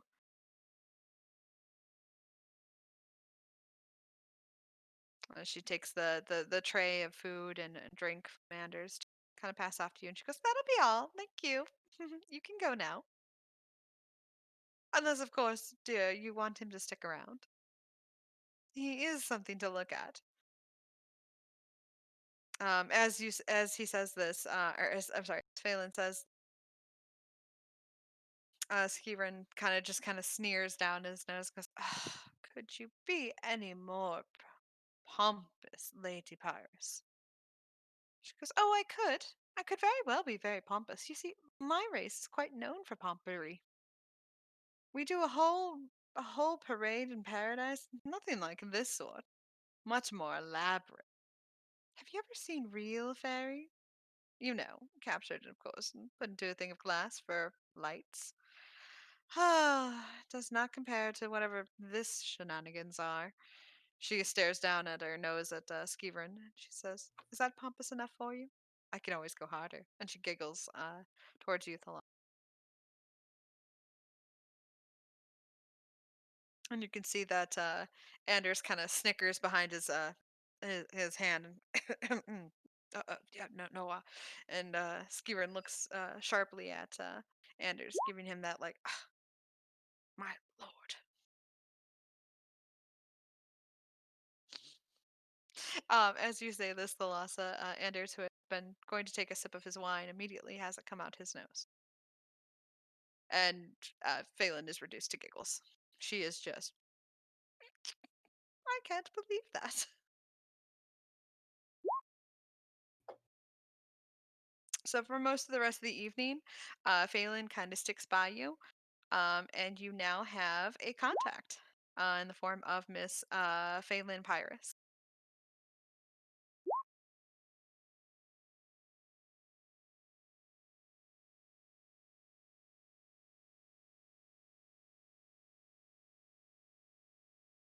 So you can add that to your sheet if you would like, but you now have.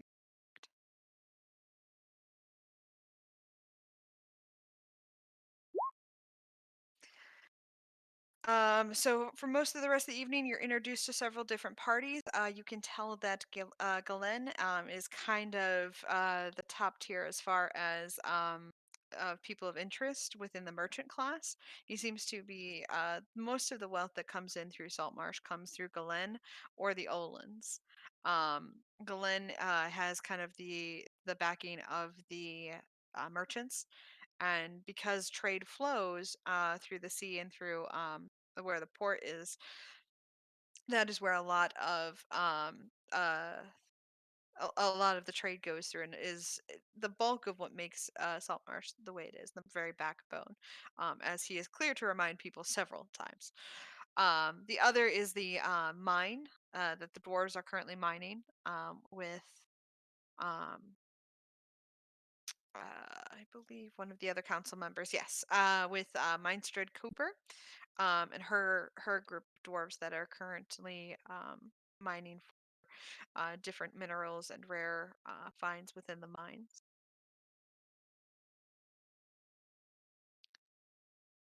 But the evening goes on without a hitch. You do gain that contact, and for the rest of the evening, Anders pretty much tries to stay beside you.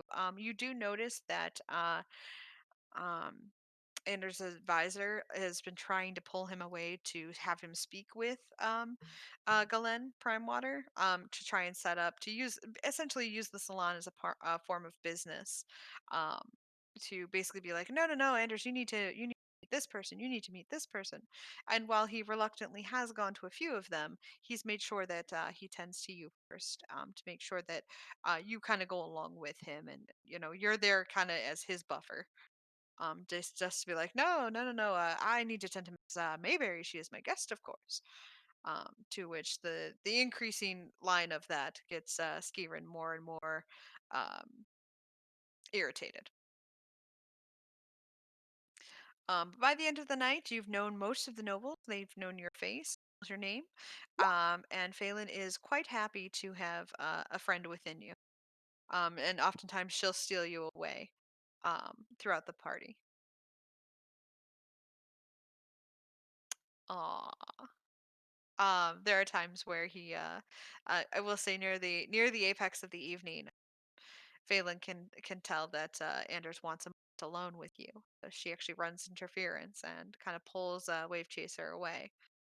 So he leads you out to one of the balconies, and as he does, he leads you out to this warm balcony, the balcony out overlooking one of the ports, where the seawater kind of braces against the docks and provides a nice little romantic air. As he does, he kind of looks to you, and it looks as though he wants to say something, but he kind of doesn't. He sheepishly looks away, and looks back at you, and looks back away, and he's like, "This evening has been such a delight. I'm so glad that I could share it with someone as beautiful as you."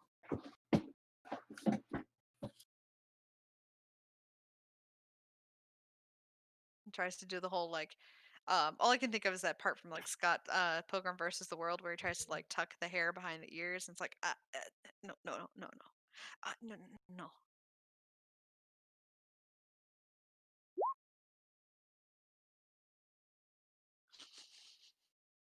Yes. um, and he kind of gives up the whole like trying to tuck your hair behind the ear type thing where he like goes in, and then the second you turn, he's like, the water is pretty outside today.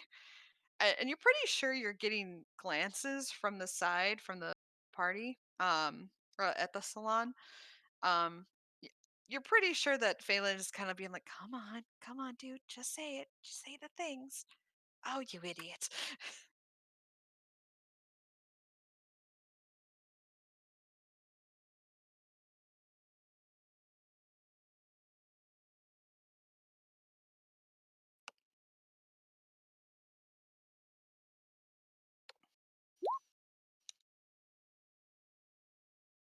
Aww.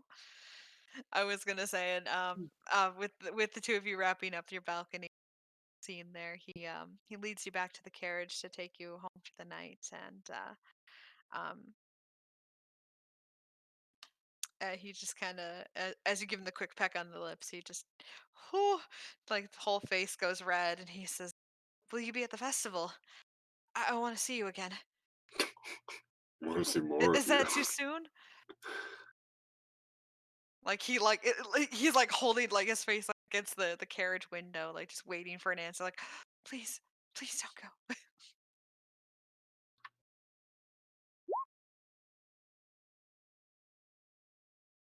He says, "Well, I do hope I could steal you away, but let's hope that work does not keep you." And he kind of just stares cheesily as the carriage goes to roll away, and beside him, Phelan comes up, and you hear the last parting words of, "Anders, you're an idiot. You should have gone to her."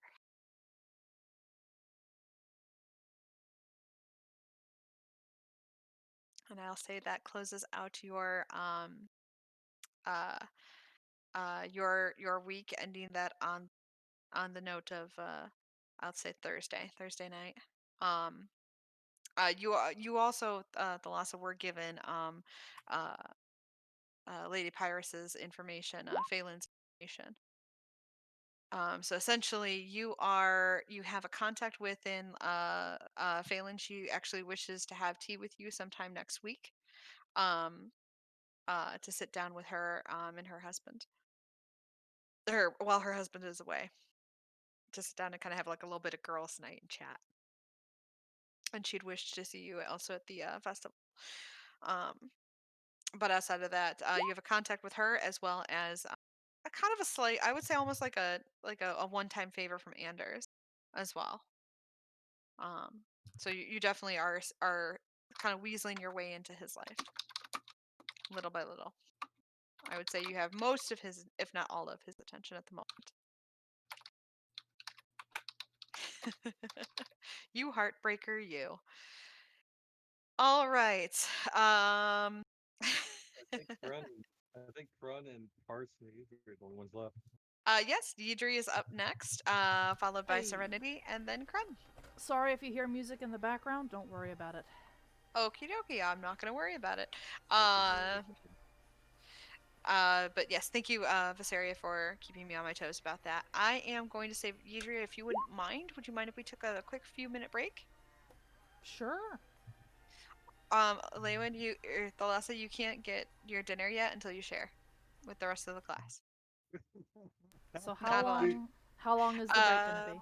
15 minutes, so be back here at 9:30. All Well, right. in the half hour time. I'm gonna grab something to snack on myself and On be the right half back. hour. There you go. I'm gonna go get some Halloween candy because we still have a whole lot of Halloween candy.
ever.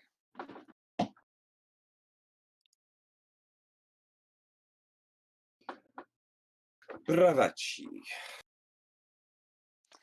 All right. So, up next. Oh, but I already drank all of the apple pie meat moonshine. That was really good.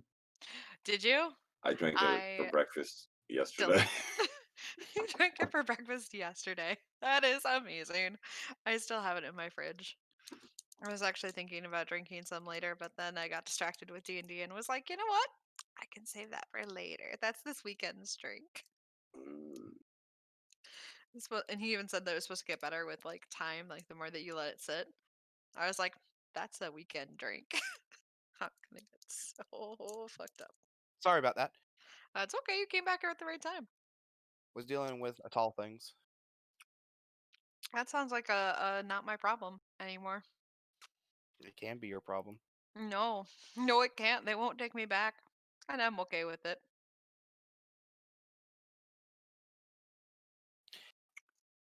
But anyway, where we at?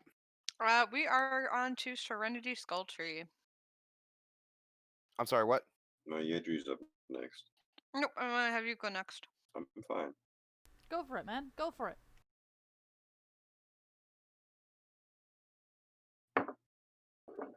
Okay. Well, most of it I don't need to exploratorily roleplay. What comes at me, it's fine. But you had your morning that you wanted to get through. Yeah. Because basically my downtime is just I'm going to be spending it on my crafting. So my morning, aka also the in between of everything else on my Mhm. downtime, Mhm. needs to be explored a little more deeply. Okay. You want to At go with some it? point, not this session. Definitely going to do the introduction with amnesty to everyone. Okay. Before then, I would like to, as the morning awaken comes up, I will leave a note for Amnesty. Tell her that I've got some chores to do. That she should stay nearby Mhm. and work on her own sewing.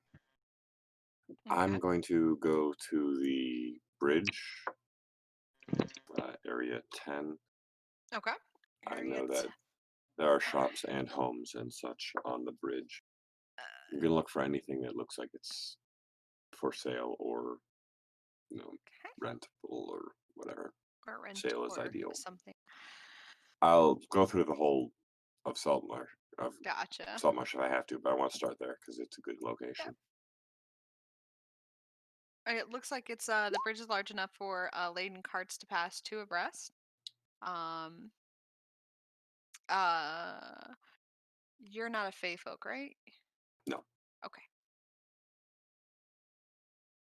but sour is. Oh yeah, Zour. Anytime you would have gone across that bridge, she would have gotten a nauseated feeling vaguely nauseous. Let's see here.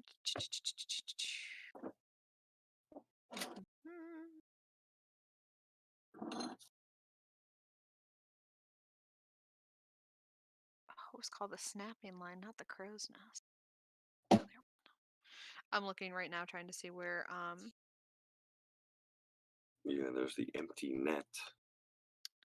Hmm?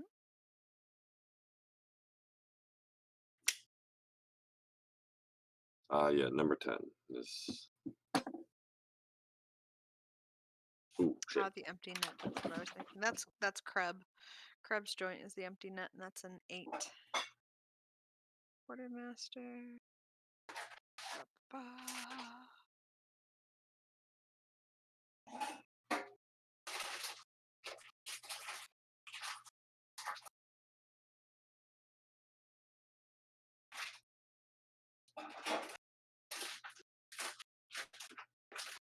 Cancel. Weekly market. And Yeah, sorry, you can do Deirdre first. I've got something on the stove. oh, okay. Deidre, Okay. we will table the buying of apartment later, once I can figure that out. All right. So I, where is it? All right. So it's 1 week and 25 gold. I will mark that off. Very good, very good. You've got your rolls correct, knowing which ones you're going to use. Yep. Perfect.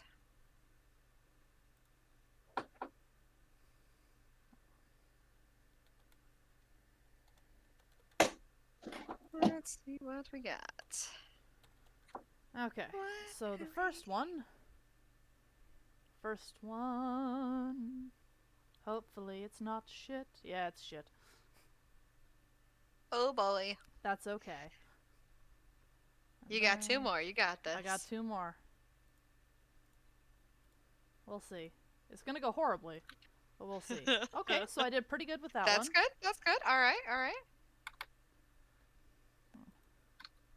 Oh, no. that's okay. Oh. So. It's a no bueno right there. That is a no If bueno. only one check is successful, the heist fails, but the character escapes. Correct. Do you get a complication for that?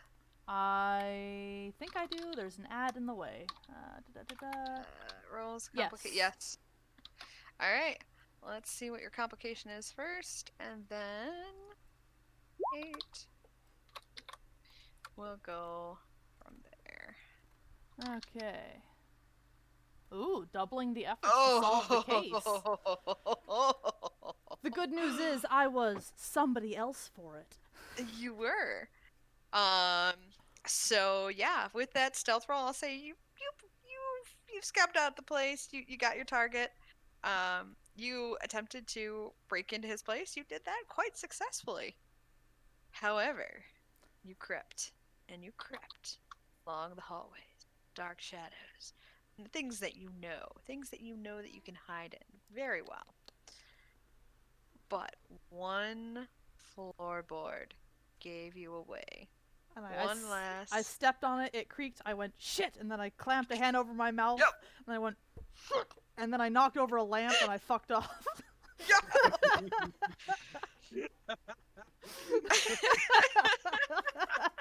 I was just gonna ask you to describe how that went, but you know what? I don't think I could have described it better. If I was watching it and that was actually the scene in the cartoon or movie, I'll be laughing my ass off so bad I'll start crying.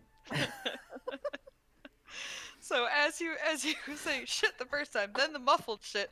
At this point, the gentleman who you're attempting to kill probably tries to get up and fumbles around his house looking Yes, for Lily, the I know. intruder. I'm a little busy right now. But human, give me attention. Anyways, continue, sorry. No, you're fine. I understand the animal's need for attention. My cat likes to sit right underneath my chair when I'm at work, and I tend to forget about that. And then I stand up, and she freaks out, like, "Oh my god, what are you doing?" I'm like, "I'm sorry, I had to get up." So the gentleman kind of gets up, and you probably don't hear or see this because you've pretty much booked it for ever. But the gentleman had gotten up, lit a couple of the candles, checked on a smaller room closer to where he was staying. It looks to be, upon your first arrival, Yudri, upon entering the home, you would have noticed that it looks very run down. Very much, this person has been struggling, kind of doing the whole paying Peter and robbing Paul kind of scenario. Mm-hmm. Where they've got just enough food, and you can even see that some of the bread has been molded in parts, and you can see a knife on the table where they've attempted to cut away part of the mold to try and save what they can of the food.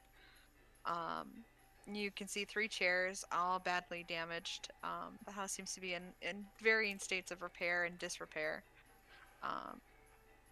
And as you have fled the scene, What you don't see is that the gentleman had called upon his favor from the guard, from Alendir, and there are wanted posters up now with the previous face that you were wearing.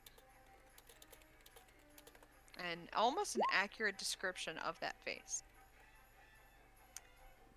I will say, in passing, through your next few days of kind of doing about what you had planned for the rest of the week, um, you would have noticed Alendir kind of asking around to a few of the people, um, asking are have you seen this person? And you've probably seen the wanted posters along your travels, Idri.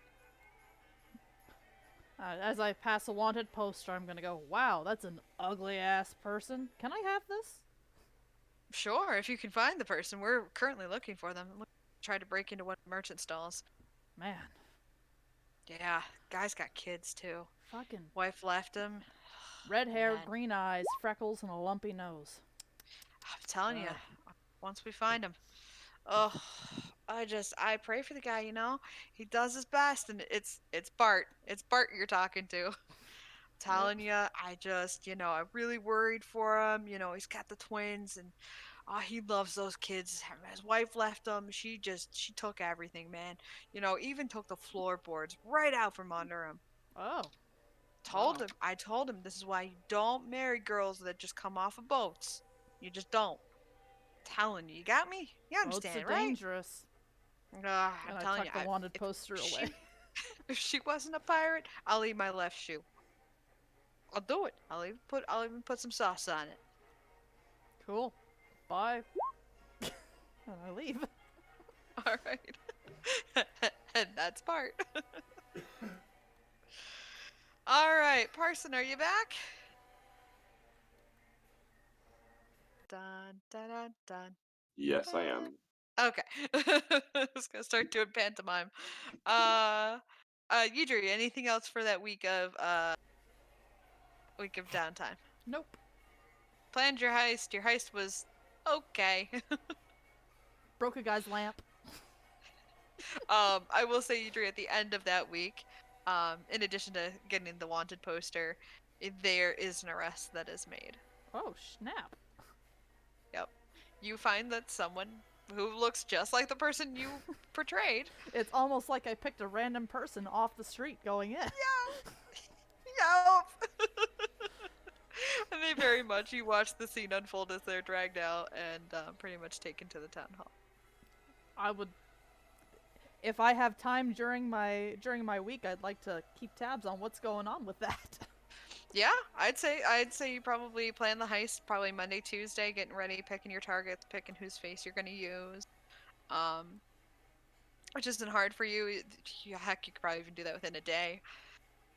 The heist probably happened Tuesday, Wednesday, um, and then or probably Tuesday, and by about Wednesday, they caught the guy, quote unquote, caught the guy. What's the sentence? Is it like jail or? Jail. Oh, okay. Yeah, you've been following through your contacts with the Lendier and Bart. They let you know that the person has been jailed. They still claim they are innocent, but the guard has sufficient evidence, or at least believe they have sufficient evidence, and a testimony against them that they're probably going to be facing a very high fine. If not, they're going to go work in the mines. Oh. I Mhm. make sure not to wear that set of clothing. Very good. That's strange. You seem to wearing the clothes. Exactly. I'm gonna switch to my to one of my other set of common clothes. Gotcha. CSI Ghost Marsh or Saltmarsh. CSI Saltmarsh. Dun, dun, dun. All right. But yeah, so you put an innocent man in jail. Proud of you. Your God would be pleased. No, because he Maybe. survived. Oh, you're If it- right. Your if- God is less than pleased that it survived. If it had been like a if it had been like a murder sentence, like, oh, we have to It execute would have been like, them. I'll It would do have been it. like, yeah, I'll take it. Uh, One thing will take 5 seconds. So I was right Sure, to because be I believe I'm fearful of you done. from the start. what's that? So I was right to be afraid of you from the start. I mean, you should always be afraid of the unknown.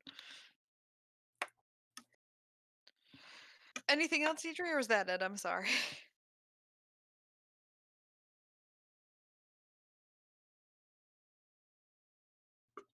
Hello? I'm assuming that's it, Idri? Yep. Alrighty. Serenity. It is your turn, my friend. So you went to Okay. the Starting with the bridge. Is there any property? not on the bridge. The bridge is literally just a stone bridge. But you can Okay. there are a couple houses closer to the I dock mean, you can see area. them on the map, and I know that the module has them. If you want it, otherwise that's fine. I can quite literally describe to you what the bridge says. Mhm. Let me see here. Number 10. A single large bridge spans the river, with shops and homes along its length. Ha, you're right. The bridge predates the village and is large enough for laden carts to pass two abreast. Elves and fairy folk leave vaguely nauseous when they cross the bridge.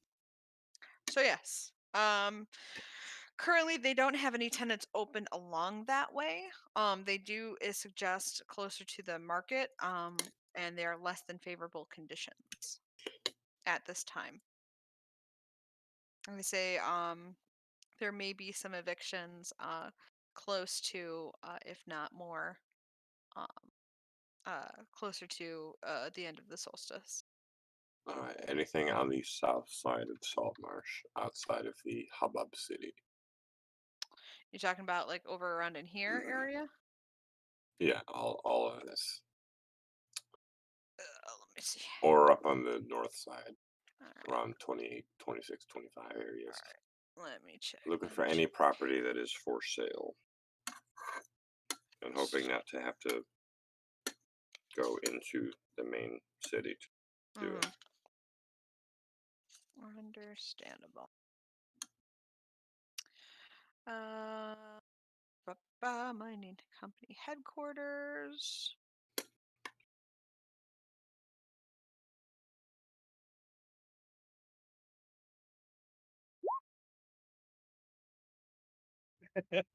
That is where the mine and the mines are located, and the mining company headquarters, along with Elendier's house, which is 4.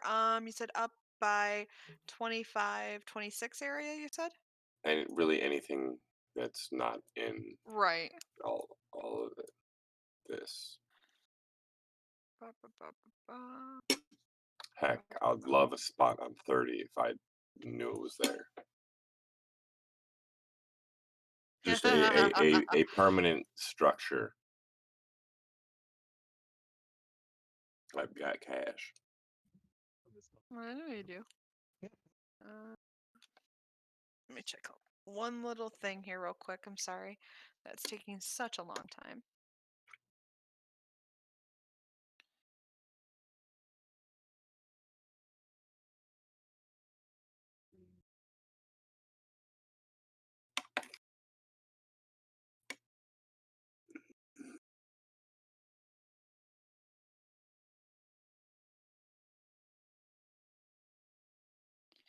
All right, so you're looking at like a lower tier, just like something simple, right? Yep. 3,000 gold.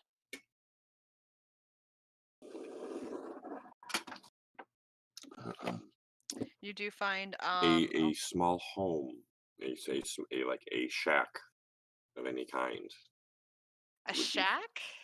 a Uh, permanent structure. Doesn't have to be more than a one room building. okay. I'm not trying to buy like a mansion. Right, right. No, that's the low. Sorry, the low tier single tier. It says low or single life tier is 3,000 gold. Thousand Um, gold. 3,000 gold. High tier would be 10,000. Mid tier is about 6,000. That's where are you getting that? That's crazy. Because I mean, like living expenses. Trying to think like living expenses. How Mm-hmm. much? It's like I'm actually, say I gold a day. honestly, I googled it. I'm not gonna lie. I googled it and I found a Reddit that somebody like broke down all the living expenses because technically, even on a like a squalid living space would be rather expensive. Let me see. Mm,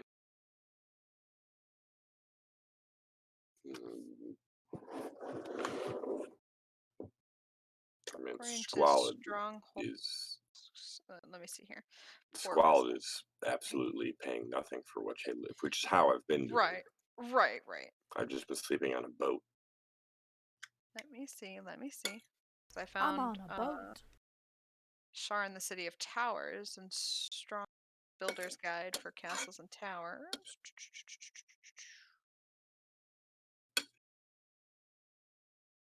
3.5. Bear with me here. I like this one for Sharn. We can use Sharn's description of that, which would be poor residence times 100.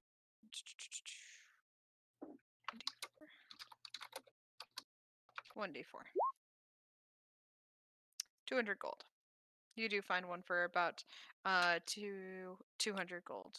All right, where's that? It is literally check my map real quick. It's 9. One moment, please.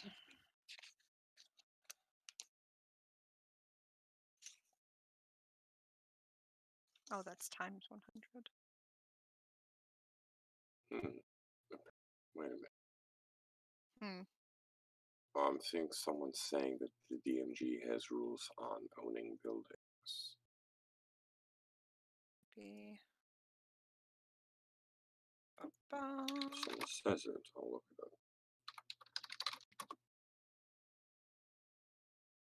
Here's what I found. This is from Sharn City of Towers. That's all I found so far, just by Googling it.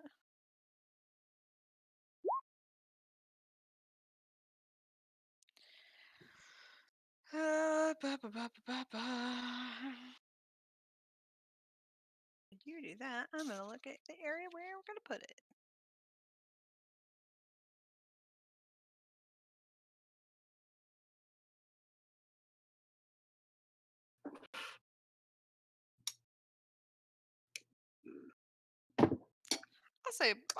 I'll give you one for 5. How about this? 500. I can give you one on the bridge near the bridge area. Deal. Not the greatest. It's not the greatest, but it's literally a shack. Quite literally, it's just this hole in the wall. It's shack. Not even like I would say half the size of a studio. Half the size of a New York studio.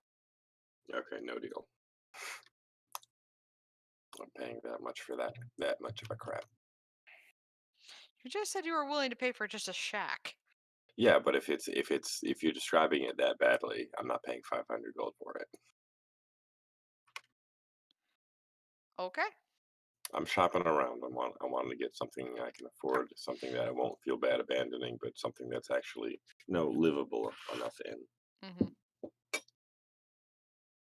He does mention that there'll be a couple places opening up fairly soon that may be a little bit bigger, but it won't be in the greatest of neighborhoods.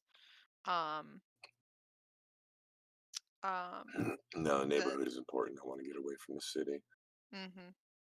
Any down in 9 in the market. That is the nine is the Yeah, it's the that's anything market. for markets. Markets. Yeah, is It's there? basically just marketplace. Yeah, I know. Um, Is there any no, um stalls that someone would be willing to sell me? Like I will mm, buy not your stall. not for the price, not for a price point you're looking for. Stall prices are going to go for anywhere from 1,000 to upwards to 2,000. Highest price is 2,000. Lowest price is probably you're looking at about 800 gold pieces. And an 800 gold piece. What would that entail in Shop room front. space and it would be a shop for it'd be I'd say it's probably for 800 be the size of a New York studio, half of I which don't would know what New York studio means, but it sounds like it's smaller than what I live in, which is a studio, which is tiny as fuck. yeah. It's essentially a studio, which half of which would be converted for a shop front. I'd say I'd say probably about 400 square foot. Mm, Anywhere from 3 to 400 square foot. 20 by 20, that's good. Wait, 20 by 20s. Jeez. Bloop, bloop.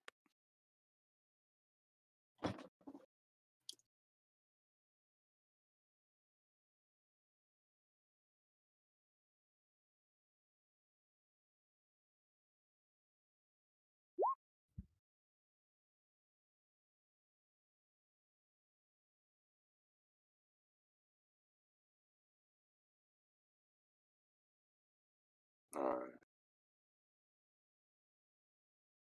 I've got the DMG offers rules on the total costs per day for maintaining costs of various establishments. Okay.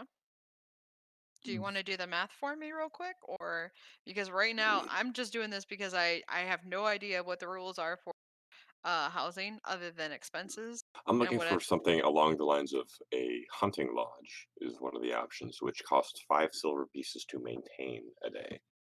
right, but Which, you don't own that property. That's just to maintain it. yeah, Yeah, I think to actually buy it is a hell of a lot more expensive. well, yeah, Yes. but I mean, you say how long does it take to pay in rent what it would cost to buy a property if you're, or If you want to do the if you buy math a car for and it, pay off in person, you'd be more payments. than happy to do so. I'm not going to spend time trying to figure out the pricing for it, though.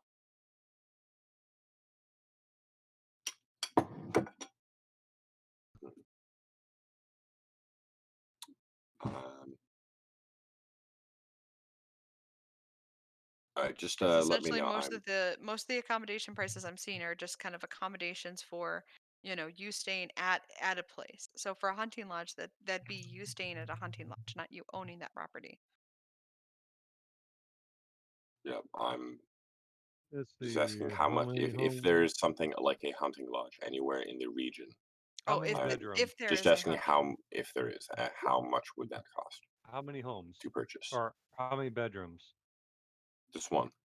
This one says here a livable home, 2 bedrooms. Hearth is about 6,000 gold.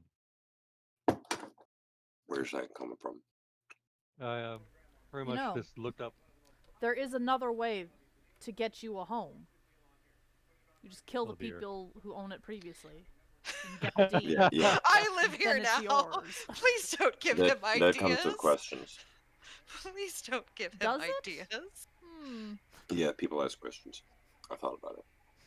Please do not give him ideas. Thank you kindly. I mean, I'm just saying, I'm always down to No. meet the neighbors pretending to be the previous inhabitants and then going, ah, yes, I'm giving him this house. I've totally lived here this Okay, so entire here's time. what I'll say. If I can find if there's a hunting lodge and I can find the owner, could I No. haggle them to rent it for 1 year for 300 gold? No. You know what? You know what? I'm not gonna say no just yet. Roll me a persuasion.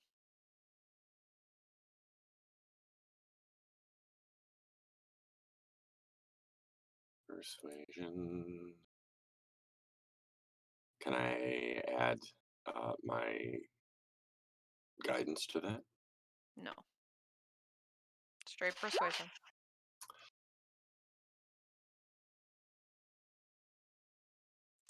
He says, "I won't sell it to you for 3,000 or 300, but if you can go up to 700, I'll do it No, I said rent for 1 year.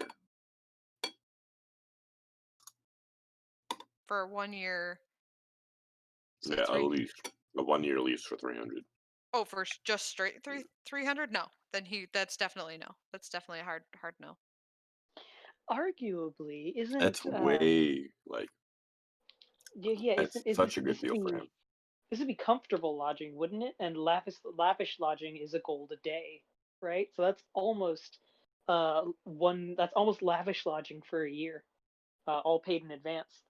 Oh, okay. So it's see, I'm sorry. Yeah, I'm I'm super mishearing. dropping down cash just to get That's privacy. fine. Then that's fine.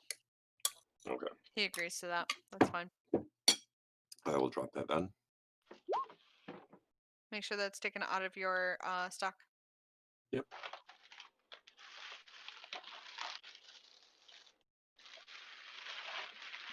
Okay. All right. Is that that's your oh goodness. I don't know what that noise was, but goodness. Sorry. That's pretty That's pretty okay. much my day spent. I will just shorthand it.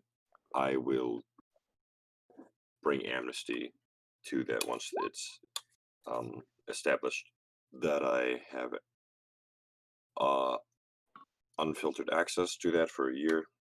Mhm. It'll introduce it. This is somewhere you could stay now. This Okay. will be your home Okay. if you want it. All right. No, I'll spend my time there overnights, even though I don't need to sleep. I'll just get a lot of work done while I'm there. Mhm. How much would it cost to set up a little workshop area for her? Um, I would say it's part of the lodging because you have a loft area where she's going to be living, kind of like almost akin to an attic space. Enough to where she's got a desk or some kind of area where she can work. Okay. At times they may ask for her aid with helping with like leather sewing, things like that. The first person I find from the party, after all this is done, I will let Hmm. them know my location where I can be found, Okay. and then I will go there and spend the 2 weeks working on something awesome and teaching Okay. amnesty to All be a right. little better. Well, that was going to play into my next question because I did ask this in Discord. I don't know if you had seen it, person, but I was asking the party as a whole, did you want to save the week 2 stuff for next session? Yeah, I'm fine with that, Okay. If they were but gonna only be because it rather makes sense to do that as the, hey everybody, let's meet Mhm. this person, and now we have a safe space to do that. I don't have to take her to the bar. Mhm. we've only been we've only been at this for about 2.5 hours, so I'm perfectly fine with doing week 2. This We've only, session you're talking about. yeah, I understand, but I only, know a we've person only needs been to leave at 10:30, so in about a half an hour. That's why I'm only asking. I don't mind continuing, but if you wanna, that's up to you guys. I have work tomorrow morning. I can't stay up too terribly late. I mean, I'm okay with the meeting happening over the Discord text channels and camp. Mhm. Well, that's fine. We can always start the session off with you guys meeting Amnesty later too. That's not a problem. And then just fast forward to okay, into the war. I don't have a problem with that. I just need to know what we're doing. Okay. So I'd like to put it to a majority vote. That's all. Mhm. The one other thing I had to ask is if Hmm. it's permittable. I had asked about. I think I asked about it. I wanted to train Amnesty as Uh, a warlock so that she could use the sidekick stat block. I'll have to research it. I Uh, I will not lie. I have not started. I mean, you can ideally, like I said, say start teaching her things like this. But as far as making it into a stat, I will have to look into it. right. There's the a variety of options for Hmm. sidekicks as Yep. And um, that's per core NPCs. books, right? It is Nothing the homebrew, right? and it's not homebrew. It's from Okay. source books and adventures. They're reprinting Okay. it in Tasha's also. Gotcha. That's what I wondered because I saw Tasha's cauldron come out as well. Yeah, but there's some of that already in some of the source books and adventures. I would want to do like level. No, obviously, just start level 1 spellcaster healer, Mhm. which has access to some only has access to spells that I already know and therefore could try to teach. It would give her a little bit more of an ability to take care of herself and, offer magical healing here and there. Mhm. I'm trying to see if it has any kind of restrictions to their um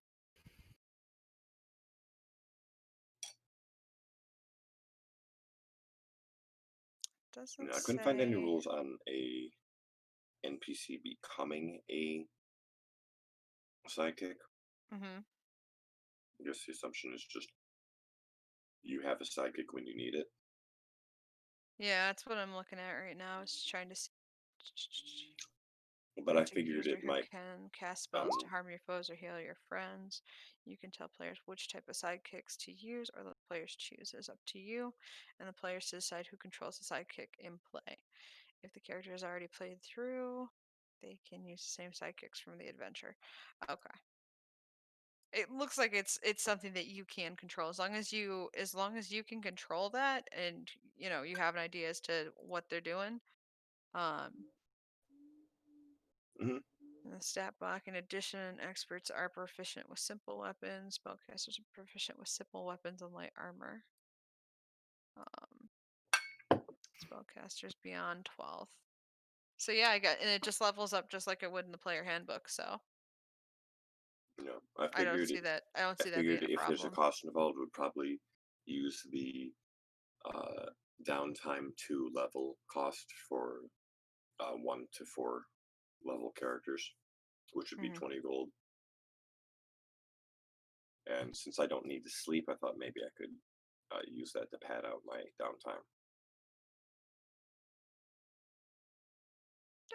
That's fine. Awesome. If you want to tutor and stuff like that, that's fine.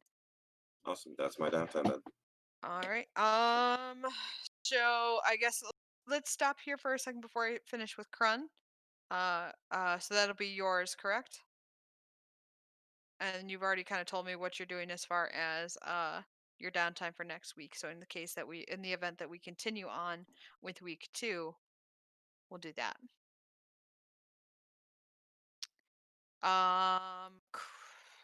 Before we get started, Krun, you'll be up next. Do we want to do week 2? You know what? Put 1 or put 2. 1 is that you want to do your second week of downtime next session. Put it 2, and if you would like to keep going. There is no 3, there is no undecided. You either choose the left door or the right door. And put it in Where the chat. in the Roll20 chat? Yeah, in the Roll20 chat. Yeah, Please and okay. thank you. Okay, and which one is for? 1, if you want to do the downtime, your second week's downtime next session. 2, if you want to do your second week's downtime this session. Shouldn't it be out? That'd be option 2, Thalassa. Referring to basically, do you want to keep going? I know there's a couple of people who have to leave because they have work in the morning after 10:30, so in about a half hour or so. Goodness, that was loud. I'm assuming Um, one is to wait until next week. I don't really have a uh, preference. I just like playing, so I'm always going to choose the yeah. keep going option. But I'm not going to be upsetty spaghetti if we call it here. Oh no, I'm not calling it here. I still have another scene to go that I'll be able to keep going for at least another hour or 2 for funsies for those of you who still want to keep up because I'm still wanting to keep up, but I don't want to split the party essentially.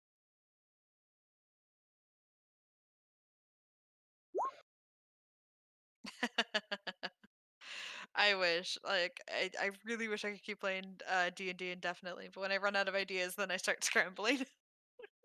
But I do still have a scene lined up for those who want to stay.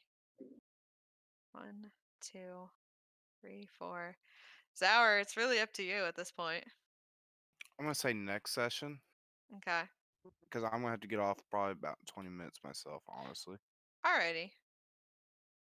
So what I'll do then is we'll do your second week's downtime next session, but for those of you who still want to keep going, we do still have the festival honoring the ancestors to end out the last week. Does that sound good for you guys that want to still keep going? Mm. Well, look at the role play. I'm good. Okay. Idri, Thalassa? I have no preference. And no, you don't. Start throwing shoes. Doing it.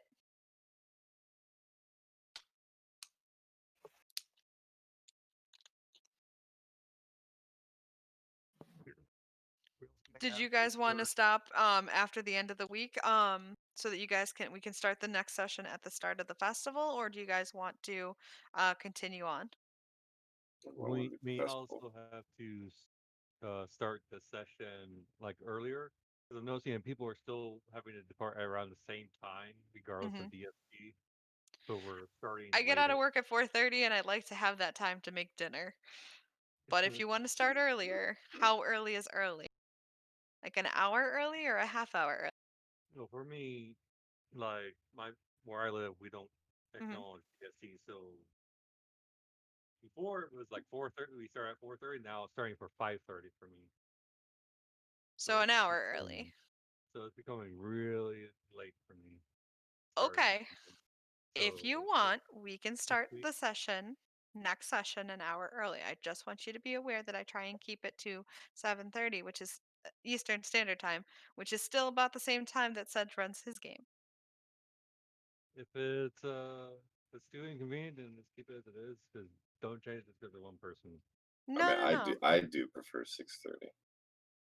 I can do it 6:30 if you guys would rather prefer I do it 6:30. I get out of work at 4:30 and a lot of times, my roommate wants to talk with me. I have to go shopping, I have to get food. So it's a little bit to jump around a bit. But if you guys would prefer to start at 6:30, especially with us going back to work, I have no problem doing that. It's DM's rule. DM's comfort takes precedence. I know. But I also want to make sure my players are content as well. I'm Well, I'd happy be with content either way. I'm happy with whatever. It's just that starting at 6:30, I probably won't be fully present at best until 7:30. Mhm. Just because that's about the time when people usually Mhm. start peter out in their Yeah. attendance. Okay. I'm off all day Monday, so I can do either or. Yeah, no, my boss has just straight up stopped asking me if I want a morning or any shift on Mondays. Jeez. It's being like, no, no, stop. Um, well, why don't we figure that part out? I'll get back with you guys on the decision. If more people would prefer that we have it, you know what? We'll just put another poll in Discord, and the majority wins. We can make it work. I stay up pretty much all night, so I can continue going on and on and on for those who stay late. Um, I'll put that in the Discord for you guys and let you guys vote, and then we'll decide from there. How about that? We'll throw that into schedules, Works for me. player schedules. Here. And I would also like to, I'm gonna later after the session, I'm going to pull up the Google Doc again for the sheets so that we can pick again better days because I would really like to pull Talia back into the game, and see when she may be able to play and what days work best for her schedule. Clear up my schedule for D&D. So What's that? I'm free whenever. I usually clear up my schedule for D&D. Yep, and I want to make sure that we have a day that works best too. Yeah, I missed Tally. She was fun to tease.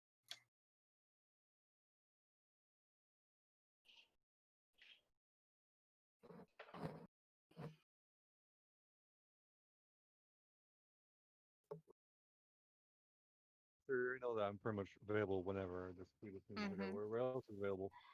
That's you guys are on both all of the West Coasters. You guys are 3 hours behind. I What think time so. zones am I dealing with? Oh wait, mom. Yeah, I know you are. Smarty pants. Smarty McSmart pants. Visaria, you're an Eastern Standard Time zone, or are you 2 hours? 3 hours? MST. MST. Basically, same as Pacific Standard Time, only make it 1 hour less because we don't acknowledge daylight savings time. So we don't push it forwards or backwards. Oh, great! So you really fuck the rest of us over. Oh yeah. Where it's like 4:30 for everybody else, it's 5:30 for me. It's fucking dumb. It's Yep. fucking dumb. That's what it is. I hate time zones. Yep. 4 p.m. Mountain Time. And then for you freaking West Coasters in the freaking middle of fucking nowhere, 3 p.m. Central Time, because they know who they are. They know who they are. For Welcome to regular. Arizona, where it's confusing as shit to keep track of everything. Hmm. At least the worst thing I only have to worry about is haboobs. Did you just say haboobs? Yes, Did I hear that correctly? Okay, I'm not going insane. a Uh, haboob is a legitimate thing. I was not aware that a haboob was a thing. What is a haboob? I I will don't show know. you. I I will. don't know Me if I want too. to know this. I will show I you. want to see your Is our haboobs. current session done with now? No, not yet. Okay. I'm sorry, I got distracted by haboobs and time frames. It's okay. And I just asked because I'm still streaming, and Gotcha. yeah. And I'm sure your streamers are probably like, the fuck? Do you want Um, to know what a haboob is? I'll show you. Look in general. That is a yes. haboob.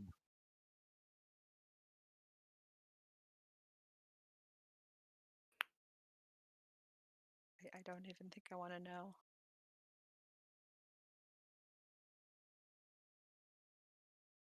So a dust storm? Super dust storm. Good lord. Okay. Crun, my darling.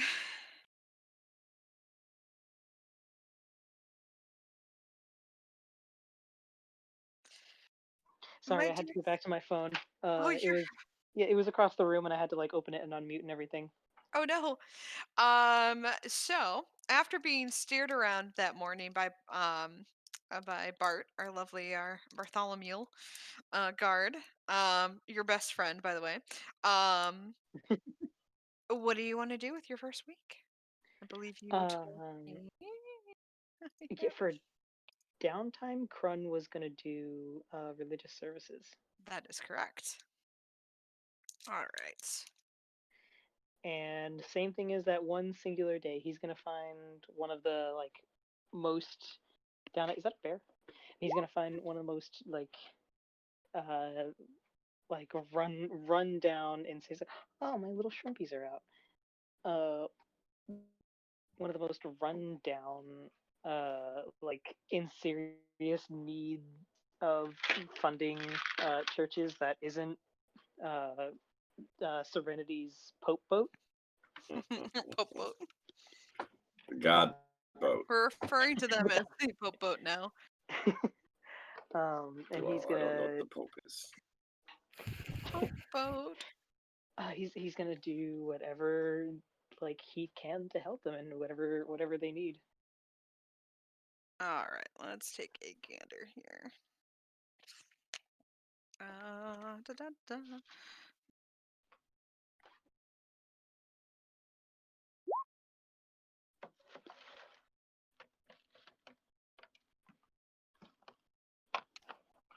Rapper. Da, da, da.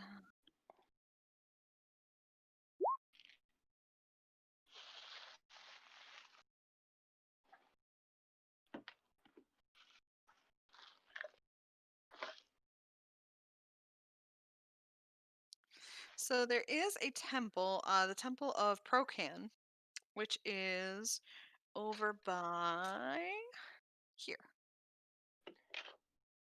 Sorry, ping the map again. Hang on. 26. Ah, okay, it was out of my frame. Ah, sorry about that. We're fine. It looks like the services at this long-standing sea gods are well attended. However, lately they have not been, almost as if tales of the ghost and ghosts along the coast ghosts along the coast. I rhymed. I'm sorry, I get Coast. excited when I do that. Coast to coast. Um, have been kind of scaring away some of the clergy as well as some of the practitioners. As you come to attend to the temple, you're greeted by a older human whose name is Welgar, um, dressed in ceremonial robes, given that he's got a marking of Procon on his vestments. He seems like an older man, but however, he's very witted, regaling stories. And as you enter in, he's actually talking to a few of the clergy about a story on a sailing boat that he once part of, and the crew, and the songs that he had heard, and how he misses the sea shanties that he doesn't seem to hear as much. And I believe for your downtime. Ba, ba, ba, ba, ba.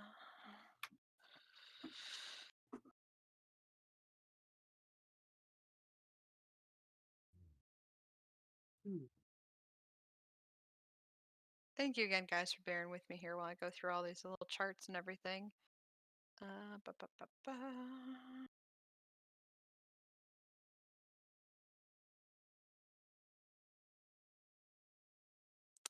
All right, we're gonna have you make I'm gonna have you make a religious check. Oh boy, I'm moderately neutral in efficiency on those. Oh boy, oh boy. Oh, okay then. Damn. Damn.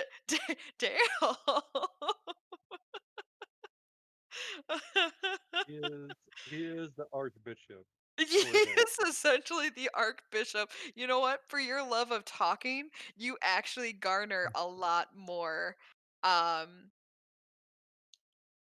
you garner more faithful to come back to the church just by helping to preach and just talking with the priest of this temple.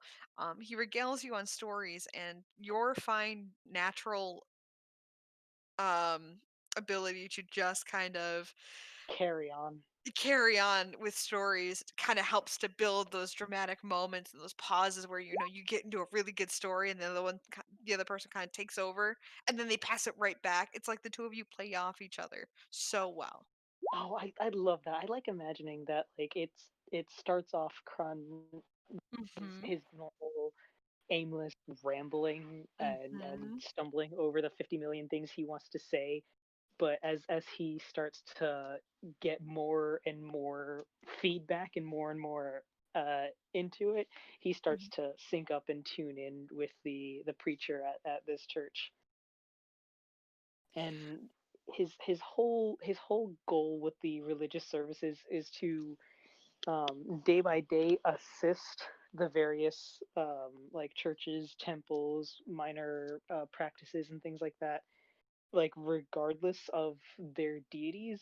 Yet he's not proselytizing for his own faith.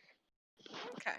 And by that selfless act alone, I'm giving you one divine favor. Um that's the big ace in the hole. But the first one is the first favor, you get a favor from the temple of Procan. So you have by doing this, the temple has the priest that you met, Welgar, kind of shakes your hand and thanks you for your service. And when you come back, every time that you visit, I assume you visit like his temple first, then go to others surrounding to the area. Um, Pretty much. Okay. So he greets you every morning, and he, sends you with blessing. He actually, in this time, has told you about a project he's working on. He begins crafting something. He doesn't tell you what, but you see him every day working this wood, like he's carving something. and you assume maybe a totem or maybe some kind of talisman for his church, for the temple. But you're not too sure until the very last day.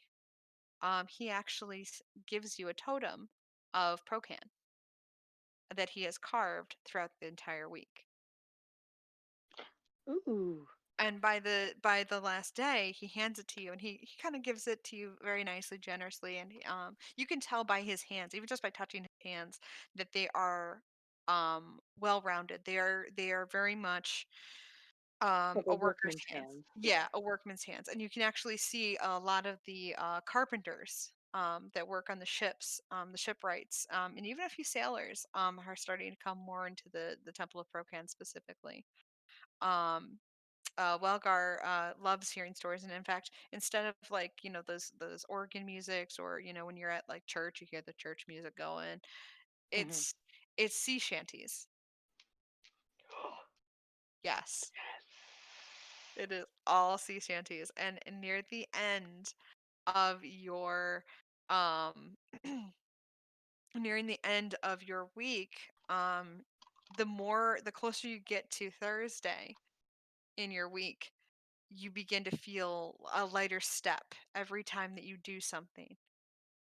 And on that night, you get a presence about you, as if somebody has reached out and kind of placed a calmed hand.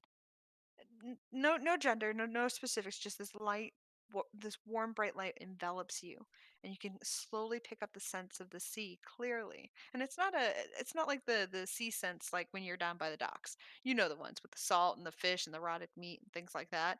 It's the Mhm. pure salt water, and that's Like the scent that you get. But the warm light envelops you, and it's as if a divine presence has told you that what you've done is good, and and by this hard work, by the light, by everything that you have done, it's like as if let's say, like it's like for every good act you've done, you've gotten like a good karma point back, oh. and by the end of it, your cup overfloweth, shall you say. um Mm, um DM, I don't think you realize how much that really means to Krun. oh, Pour it some touches my divine little heart. favor on me. But because of that role, that was just you gain 2 favor, and it literally, the description for downtime is up to the DM's discretion. It could be, a representation from the temple. It can be that you can ask the temple for help. So technically, you have friends within the Temple of Procan. So if should anything be turned against you, you can easily knowingly turn to Wolgar and his folk, and his parish to kind of help with that. But you've also, it says, a favor can also take the form of a deity's intervention, such as an omen, a vision, or a minor miracle provided at a key moment.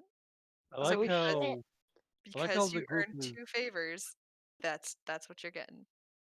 I like how the group is like forming gangs. Like Krun has the entire church on his side now, and then Viseria Yeah. just wandering around with a bunch of rowdy dwarves just cheering her name wherever she No, goes. no, no, no, no. It's more we got pit fighters, we got people cutting purses, and then we have Krun picking up litter.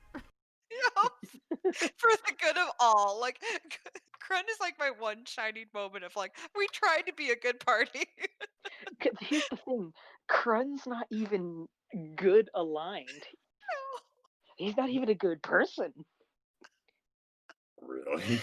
But That's in not that Yeah. one true. week, you reset your karma calculator. So the god's like, you know what? You're a good being, but you might do some shady shit. We're gonna look the other way when that happens because of the week of good service you've done. As soon as Krun gets that sort of divine affirmation, Hmm. um, you said around like Thursday or Friday or so. Oh, Friday's the festival, so I'm keeping it to like Ah, most of your week's ending will be on Thursday. okay, so um, so he gets it like Thursday then, yeah. Hmm. Yeah, I'd say about Thursday morning. Um, I'll take the full I'll take the exhaustion point for not sleeping Thursday night. Okay. Instead, what he is going to do, and if I can take this into the earliest hours of Friday morning, Mhm. um, he tries very hard to keep himself collected and quiet and stone faced underneath his hood. Okay. And he's going to find a clearing it like within town limits since he's Mhm. probably going to get caught by the guards again. Bart's like, But "Come on, man. I went over this guy. I thought we were friends." but No, I'm just within kidding. town limits, he's going to try and find a secluded area, a clearing, Oh, something definitely. somewhere that's secluded but still has an open view of the sky or a cliff or something. I think I got just the spot. Let me take a look. Since the waters have been kind of cold this year, you know that the leap, um, is an outcrop of rocks nearly 100 feet above the churning waters. Several stone benches stand near this precipice. Can't even talk. Precipitous edge, and a few stone markers sit in the tall grasses nearby. Traditionally, the people of Saltmarsh usually leapt from the cliffs into the waters below when a loved one drowns at sea. The jump is usually not fatal. The water below the leap is free of rocks. It is a short swim back to dry land. All right, cool. And by the looks of it, it faces east, which is even more perfect. Hmm. So what Krun is going to do is he is going to sit dead center between all of the stones and the benches and such. Um, Actually, just it would be facing west. I'm sorry, damn it. because I'm sorry, Um, is there anywhere because that essentially the town is centered on the sword mountain, close by Oh, on the okay, high this road. is So where it's we on, are. yeah. So it's essentially when you're looking at this, It's okay, yeah, I see the yeah, compass now. yeah. Shoot. Is there anywhere Krun would be able to see the sunrise? Like clearly and unobstructed. If not, I can work with that. Um, it's hard. Yeah, no, because the Neverwinter woods are close by because it's off the high road between Neverwinter and Helm's Hold. Okay, no worries. He's still gonna go sit on that cliff. Okay. But he's going to with his back facing the waves so that he Hmm. faces east, Okay. and he's just going to sit and meditate all night through the cold of the setting sun and Mm-hmm. the cold of the night hours and fight like ignoring the fatigue that's starting to take him to build up into this point of exhaustion that will hit him later, and against the inherent laziness and desire to just kind of not do Mm-hmm. this and go do something fun or go do something easy or go do something restful. And he's only going to open his eyes from his meditation and stop his concentrating as the first rays of sunlight sort of begin to billow over the trees and Hmm. the earliest birds start to sing, and he's just going to watch the sunrise and kind of mostly to himself in volume, but the intent is that it is meant to be heard by not just him. Hmm. He's going again, still riding the wave of emotion from that divine affirmation. Hmm. And I'll even say that, like, even with the sun, like, even though um, you can't see the sun, you feel its presence when it comes up. So you almost feel the sun rising, the sunlight does kind of crest behind the trees to give it kind of like a shadow, but it's as if it's almost like chasing the shadows away, where you just know that that sun is there. And as it starts to crest over the treetops, you almost feel it like bathe you in this warmth and this divine presence, almost as if the world has just kind of put a spotlight on you for this one And moment. as a single overwhelmed tear rolls Oh, down his his stubbled face in need of shaving for the day, he just kind of whispers out loud, "Well, I guess that's the first step. It's got to mean something, right?" And then waits for an appropriate time to get up, do his morning tai chi, and go rejoin the party for the coming day. I almost just shed a tear right then. I'm not gonna lie, I had all the feels. Yeah, so you see as you pass by, you see a few people from the parish of Prokin who kind of wave and kind of nod their head a little, and oh, did we? I think we lost Grun. Oh no, wrong button. I know you had Sorry, a lot of feels. I had a lot of feels too. sorry. um, what I was gonna say was that while you're walking down, after you do your morning tai chi, after you excuse me, making your way downtown.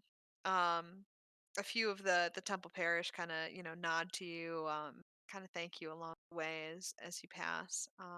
And you that lingering smell of fresh seawater kind of fills the air around you. Oh. As you obviously get closer and closer to the inner parts of the city, it starts to slowly dissipate, but kind of like a lingering way to say that you're not alone.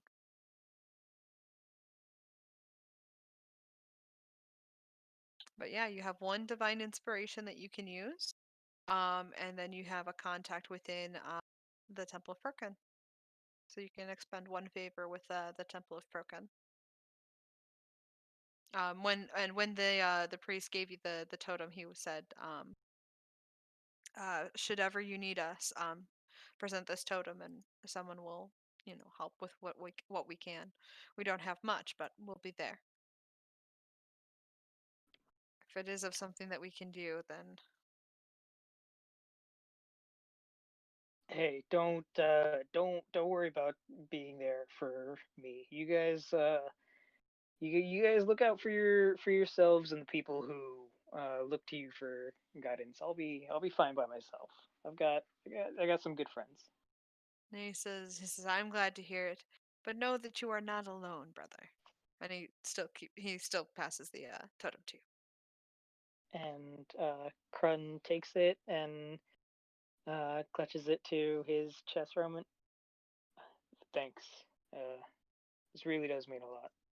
He just kind of nods his head. He goes, I felt that you needed something to know that you are not alone.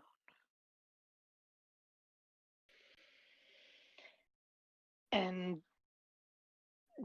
Krun takes that like deep breath through his nose, Mm-hmm. filling his chest, and holds it for a second, and wordlessly nods his head and sets off.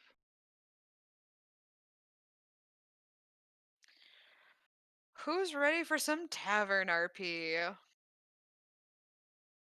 What? I've been so doing uh Tavern RP with Velasa for a while. oh my. So yeah, you head back. Do you head back to the crow's nest where last you saw your party? Or Yep. I'm sorry, I should probably give it the proper name, not the crow's nest. I feel like I'm gonna rename it the crow's nest now. Um back to the tavern. Where are you, tavern? The snapping line. Sorry, the snapping line. Where Hannah Wrist is set up. That's the bartender, Miss Wrist. And the fake Alewan. Yeah.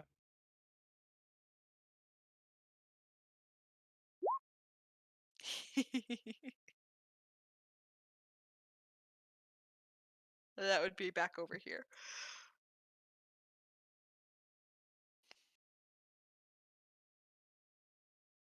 Anyone else?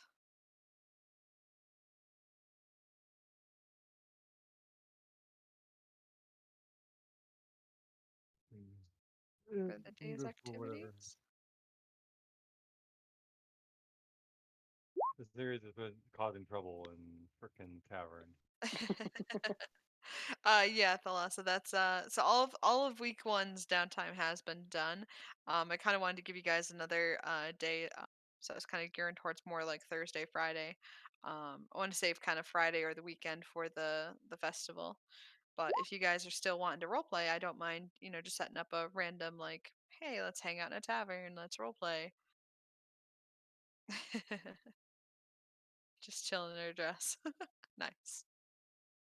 If you guys would like to end the session here, we can end the session here, or I can stir up some ideas for some trouble that you guys can find yourselves in. Nah, probably call it. Okay. All right. Well, then, yeah, let's call it here, and then next week we'll do uh uh we'll do the start of the festival and your second downtime.